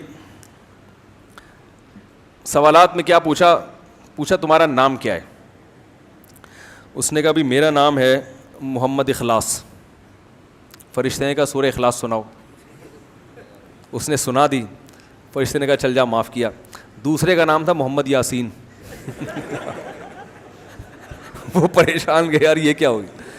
فرشتے نے پوچھا تمہارا نام کیا؟ کہہ رہے ویسے نام تو محمد یاسین ہے لیکن لوگ پیار سے کوثر خان کہتے ہیں. لوگ پیار سے کیا کہتے ہیں؟ تو یہ جو ٹیکنیکل قسم کی چیزیں ہیں یہ قبر میں بڑے سادہ سادہ چلیں گے بھائی. اگر توحید پرست ہے تو چل جا جنت میں, توحید پرست نہیں ہے پھر کہاں جائے گا, پھر کہیں بھی پڑا ہے کوئی کام نہیں آئے گا. اچھا میرے بھائی, یہ لوگ یہ نہیں کہتے کہ قرآن پڑھو یاد رکھو, یہ قرآن کا نام استعمال کرتے ہیں, یہ کہتے ہیں ہمارے کلپ دیکھو. اگر یہ قرآن سکھانے والی دعوت ہوتی نا تو قرآن کی تفسیریں بڑے بڑے مفسرین نے لکھی ہیں, انجینئروں نے آج تک بھی ایک تفسیر نہیں لکھی, اور نہ انجینئر قرآن کو ڈیفائن کرنے کی طاقت رکھتا ہے. آپ تفسیر ابن کثیر پڑھیں, کس نے منع کیا؟ بیان القرآن پڑھیں, مولانا شلوی تھانوی رحمۃ اللہ علیہ کی بڑی خاندانی تفسیر ہے. آپ تفسیر پڑھیں, معرف القرآن پڑھیں, اور بہت ساری اردو کی تفاسیر کی بات کر رہا ہوں, ہم زیادہ عربی تفاسیر کو جانتے ہیں زیادہ تر جو ہم نے پڑھی ہیں. تفسیر مدارک ہو گئی, جلالین ہو گئی, اس طرح کی بہت ساری تفسیریں, تو وہ تفسیریں پڑھیں. عربی نہیں پڑھ سکتے اردو تفسیریں پڑھیں. اچھا میرے بھائی, ہمارے علماء مشائخ سود پر, یہ لوگ انہوں نے ہمارے بارے میں یہ پہلے فرض کرایا لوگوں کو کہ یہ قرآن سے منع کرتے ہیں, اور پھر کہا کہ اصل تو قرآن ہے, حالانکہ ہم قرآن سے منع کرتے ہی نہیں ہیں. میں نے تو عربی گرامر پڑھائی ہے, میرے پورے بیان ریکارڈ ہیں, اور ابھی نیا چینل بنائے تو اس میں بھی ہم نے پہلی فرصت میں عربی گرامر کو فوکس کیا ہے. اور عربی گرامر اس لیے نہیں کہ آپ عربی بول سکیں, اس لیے کہ آپ قرآن کی زبان میں سمجھ سکیں. یہ کورسز میں خود کرا چکا ہوں کئی, اور ہمارے کئی علماء کا, مفتی ابو البابا صاحب تو اندرون سندھ دیہاتوں میں جا جا کے گاؤں دیہات کے لوگوں کو انہوں نے عربی سکھائی ہے تاکہ ان کی سمجھ میں قرآن آئے, اور ان کے ساتھ میں نے بھی سفر کیا ہے. تو یہ فنٹر بن کے ہمیں سکھا رہا ہے کہ لوگوں کو قرآن سکھاؤ. مفتی ابو البابا صاحب کے ساتھ میں اندرون سندھ گیا ہوں, آج سے 8-9 سال پرانی بات کر رہا ہوں, 8-9 سال. اس لیے کہہ رہا ہوں کہ یہ پھر یہ بھی اپنے کھاتے میں ڈال دیتے ہیں. میرے جب سے کلپ آئے ہیں تو یہ لوگ بھی لوگوں کو قرآن سکھانا انہوں نے کیا کر دیا, یہ اس میں لے جاتے. 8 بلکہ اس سے بھی 10 سال ہو گئے ہوں گے. میں استاذ ہیں میرے مفتی البابا صاحب, ان کے ساتھ میں گیا, وہ دورے کرتے ہیں پورے ملک کے, انہوں نے دورے کیے ہیں لوگوں میں قرآن فہمی پیدا کرنے کے لیے, اور قرآنک عربی کے انہوں نے کورس بنایا ہوا ہے جس کو آسان قرآنک عربی کہتے ہیں. ایک کورس بنایا ہے جس سے قرآن جلدی سمجھ میں آتا ہے. تو میں نے ان کے ساتھ دورہ کیا, میں اندرون سندھ گیا, میں ان کی محنت دیکھ کے حیران ہو گیا. ایک سندھ کی کچی مسجد میں جا کے انہوں نے وہاں کے گاؤں کے دیہات کے لوگوں کو جمع کیا, اور 2-3 دن ان کو وہ کورس کروایا. میں بھی ان کے ساتھ وہیں رات کو مچھروں میں سوتے تھے, دن کی گرمی. میں تھک گیا, میں ان کے جذبے کو سلام کر رہا تھا. اتنے بڑے عالم ہو کر ایسے جاہل گواروں میں جا جا کے سندھ کی, اندرون سندھ کی مسجدوں میں بیٹھ کے کورس کروا رہے ہیں. پھر وہاں جب دیکھ لیا کہ کچھ لوگ کورس پہ پکے ہو گئے, ان کو پھر استاذ بنا کے دوسرے علاقے کی طرف سفر کیا انہوں نے. سمجھ میں نہیں آ رہی بات میرا خیال. تو یہ ہمارے علماء بہت پہلے سے کر رہے ہیں, اور ہم بھی کر رہے ہیں. میں نے بھی یہاں کورس کروایا عربی گرامر کا, اور اس میں صاف بتایا تھا کہ یہ عربی گرامر صرف قرآن کو سمجھانا, تاکہ قرآن آپ کو قرآن کی زبان میں سمجھ میں آئے. تو یہ کام علماء بہت پہلے سے کر رہے ہیں, تو ان کو نصیحت کرنے کی ضرورت نہیں ہے کہ یہ علماء کو سمجھائیں کہ آپ لوگوں کو قرآن سکھائیں. بھائی سود پر تو بیان, علماء سود پر تو بیان کرتے ہیں, مگر اس پر عملاً کیا کرتے ہیں؟ اگر مجھے 10 لاکھ چاہیے سود کے بغیر, واپسی قسطوں پر 50,000 دوں گا, اپنی 18 لاکھ کی گاڑی ہی آپ کے نام کر دوں گا, یا علماء کی ٹیم کے نام کر دوں گا. اگر 3 ماہ تک پیسے ادا نہ کر سکا تو گاڑی آپ رکھ لیں. اب بتائیں, میں سود نہیں دینا چاہتا, اور مدد خدا چلی کیا, اور اللہ کی مدد تو کیا ہو جائے. ان کو 10 لاکھ روپے چاہیے. پتہ نہیں میری سمجھ میں نہیں سوال آ رہا کیا کرا, تو نہیں آ رہا. تو بھائی پیسے چاہیے تو مجھے نہیں بتاؤ کیا کرو گے, مجھے بتا کے بھائی پیسے. دل سے دعا کرتا ہوں اللہ آپ کے لیے جائز طریقے سے پیسوں کا انتظام کرے. ایک ہندو بوڑھے کا سوال ہے کہ جب خواتین کے مینسز ہوتے ہیں تو وہ ناپاک ہوتی ہیں, اور اسے نماز پڑھنے کی بھی اجازت نہیں ہوتی, لیکن اسی ناپاکی کی وجہ سے انسان پیدا ہوا ہے, تو کیا انسان ناپاک ہے ہمیشہ کے لیے؟ انسان اسی گندگی سے پیدا ہوا, مگر پیدا ہو کے گندا نہیں رہا, صاف ستھرا ہو گیا. حقیقت ہے یہ بھائی, چیزوں میں چینجنگ آتی رہتی ہے. دیکھو گندگی ہے, گوبر ہے, جو بھی گندگی, آپ اسے مٹی میں ڈال دیں, کچھ وقت کے بعد وہ کیا بن جاتی ہے؟ مٹی. پھر وہ پاک ہو جاتی ہے. اب یہ نہیں کہیں یہ گوبر سے مٹی بنی ہے تو یہ قیامت تک کے لیے کیا رہے گی؟ گدھا اگر نمک کی کان میں گر جائے اور مر جائے تو کچھ سال گزرنے کے بعد وہ نمک بن جاتا ہے. علماء کہتے ہیں پھر اس کا کھانا بھی جائز ہے, کیونکہ اب وہ گدھا نہیں رہا, وہ نمک بن گیا. اب آپ کھانے میں ڈال کے اس کو کھائیں, یہ نہیں کہیں گے گدھے کا نمک کھا رہے ہیں. بھائی نمک جو ہے تو گدھا نہیں ہے, گدھا ہے تو نمک نہیں ہے. سمجھ میں آ رہی ہے بات کہ نہیں آ رہی ہے؟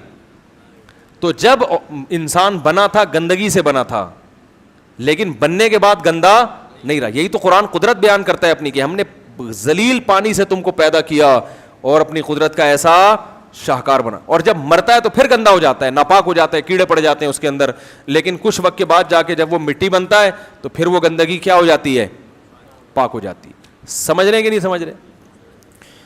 اچھا میرے بھائی, مجھ سے شروع کے 2 ہفتے میں سحری کے بعد غلطی ہو گئی, اب 60 روزے رکھنے کی سکت نہیں. غلطی کیا ہو گئی بھائی؟ اچھا روزے کی حالت میں زوجہ سے ہم بستری کیے تو یہ تو 60 روزے رکھنے پڑیں گے.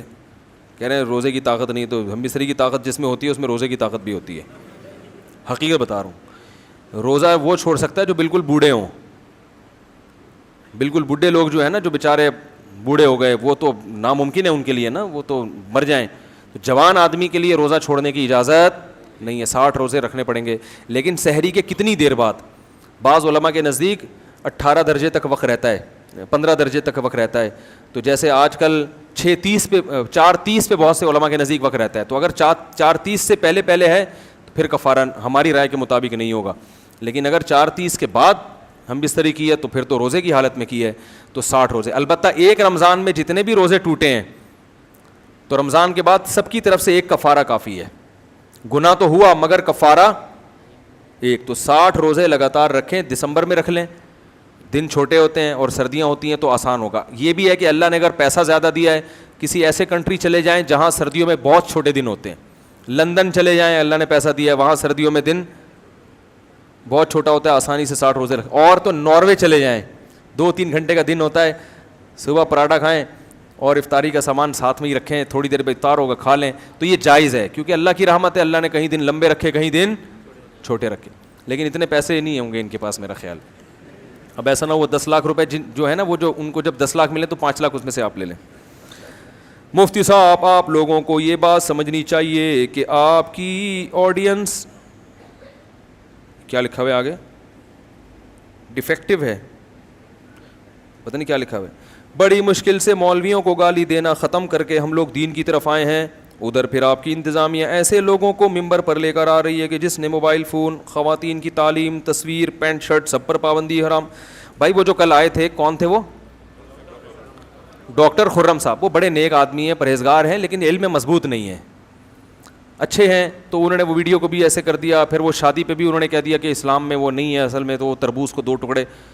کل مجھے کوئی کہہ رہا ہے کہ ایک صحابی نے تربوز کے 2 ٹکڑے کیے تھے اپنی بیوی کے لیے. میں نے کہا بھائی وہ صحابی نہیں تھے, مولوی تھانوی تھے. انہوں نے کل بیان سنا تو وہ صحابی پہ لے گئے. میں نے کہا وہ صحابی کو تربوز ہم نے کبھی سنا بھی نہیں کہ تربوز جو ہے نا انہوں نے, تو وہ مولانا شیخ تھانوی کا اپنا اضافی تقویٰ تھا. ہم صحابہ میں نہیں دیکھتے کہ وہ بیچ سے انچ ٹیپ لے کے انہوں نے روٹیاں کاٹ کے دی ہوں بیویوں کو. عدل کرنا چاہیے, عدل بہت ضروری ہے, مگر یہ نہیں کہ پاگل ہی ہو جائے انسان اس میں. بھائی جو اس کو کھلا رہے ہو وہ اس کو کھلاؤ. تو اس لیے وہ بڑے عالم ہیں, بڑے بزرگ ہیں ماشاء اللہ, لیکن علم میں زیادہ مضبوط نہیں ہے. جہاں ویڈیو سی ڈی کا مسئلہ ہے وہ اختلافی مسئلہ ہے. رہا پینٹ شرٹ کی بات ہے تو پینٹ شرٹ جب انگریزوں کا لباس تھا اس وقت ناجائز تھا. اب یہ لباس انگریزوں کا رہا نہیں ہے, پوری دنیا میں کامن ڈریس کے طور پہ اس کو قبول کر لیا ہے. تو اب اس میں مشابہت والا عنصر ختم ہو گیا. اس لیے جو جتنے بڑے علماء ہیں, مفتی تقی صاحب ہو گئے, جامع الرشید کا فتویٰ ہو گیا, دارالعلوم کرنگی کا, بنوری ٹاؤن کا, یہ جتنے بڑے دینی ادارے ہیں سب یہی کہتے ہیں کہ پینٹ شرٹ پہننا جائز ہے, مگر افضل بہرحال نہیں. اپنے کلچر کو, جو مسلمانوں کا ڈھیلا ڈھالا لباس ہے, اس کو فروغ دینا چاہیے. جائز ہونا یہ تو نہیں ہر جائز چیز کرنے کی بھی ہو, لیکن گناہ نہیں ہوگا انشاءاللہ. اسی طرح عورتوں کی تعلیم, تصویر تو حرام ہے. ڈیجیٹل تصویر ہے یا نہیں, اس میں بہت تحقیقات ہوئی ہیں. کچھ علماء اس کو ناجائز کہتے ہیں, لیکن ہماری رائے یہ ہے کہ یہ وہ تصویر ہے ہی نہیں. تصویر کے لیے قرار کا ہونا ضروری ہے. اس کو تصویر لغت میں کہنا شروع کر دیا. نبی صلی اللہ علیہ وسلم کے دور میں ایک چیز تھی نہیں تو اس کے حلال یا حرام ہونے کا حدیث سے کیسے فیصلہ کر سکتے ہیں؟ وہ تو تھی نہیں, اس سے نص خاموش ہے. یہ ہماری رائے ہے. اچھا, اور خواتین کی تعلیم پر بھی پابندی نہیں ہے بھائی. آج کل تو بچیوں کو نہیں پڑھاؤ تو شادی نہیں ہوتی ان کی. جن لوگوں نے بچیوں کو نہیں پڑھایا وہ بچیوں کی شادی ہوتی نہیں. البتہ ہم یہ کہتے ہیں کہ مخلوط ماحول میں بھیجنا, اور اگر مجبوری میں مخلوط ماحول میں بھیجا تو بہت زیادہ ان کی نگرانی کرنی پڑے گی. تو میرے بھائی یہ سب جی فرما رہے ہیں کچھ, بس صحیح ہے, چھٹی ہے. تو کافی سارے پرچے ہیں, پھر یہ میرا خیال ہے فجر کے بعد اگر موقع ملا تو نمٹائیں گے. آج میں نے بیان اس لیے طول دے دیا کہ سیکنڈ لاسٹ بیان ہے, کل اتنا لمبا بیان کیونکہ کل ختم قرآن ہے. پھر دعا بھی اگر ہو سکتا ہے نہ بھی ہو دعا, کیونکہ دعا کو بھی لوگوں نے ایک نا رسم بنا لیا ہے، عین ممکن ہے کل دعا ہی شارٹ ہو جائے. اپنے اپنے اخپل طریقے سے دعا کرو. یہ جو چیز بھی مسلط ہونے لگے نا اس کو چھوڑ دینا چاہیے. آج کسی کا میسج آیا کہ اشتہار بنا دے کل دعا ہوگی یہاں پہ. میں نے کہا نہیں بھائی, ایک جگہ لکھا ہوا تھا رو رو کے دعائیں مانگی جائیں گی ہمارے یہاں. تو جو چیز مسلط ہو جائے اس کو چھوڑ دو. تو ہو سکتا ہے کل دعا نہ ہو, ختم قرآن ہو, میں آپ سے کہوں بھائی جاؤ آپ بھی اپنے طور پہ دعا مانگو, میں بھی گھر جا کے اپنے طور پہ دعا مانگوں گا, تو یہ بھی ممکن ہے. تو لیکن کل ہم تھوڑا سا ہی ہم نے پارا چھوڑ دیا, بہت تھوڑا سا کل کے لیے, تاکہ تراویح آپ پر کیا ہو. کل امام صاحب نے جو کھینچا ہے نا ماشاء اللہ طبیعت سے دھویا ہے, اور میں نے ان کو کہا تھا لیکن دھویا ماشاء اللہ طبیعت سے انہوں نے, تو سارے پچھلے گناہ معاف ہو گئے آپ لوگوں کے. تو اب کل تراویح بھی ہلکی. آج میں نے اس لیے کہی کہ یہ بہت اہم ٹاپک تھا, اس کو میں نے اس لیے ڈیٹیل میں بیان کیا. اللہ تعالیٰ سے دعا اللہ تعالیٰ سمجھنے کی عمل کی توفیق عطا فرمائے. وما علیہ. Thanks for watching. Don't forget to like, comment, share and subscribe to Mufti Tariq Masood, famous scholar.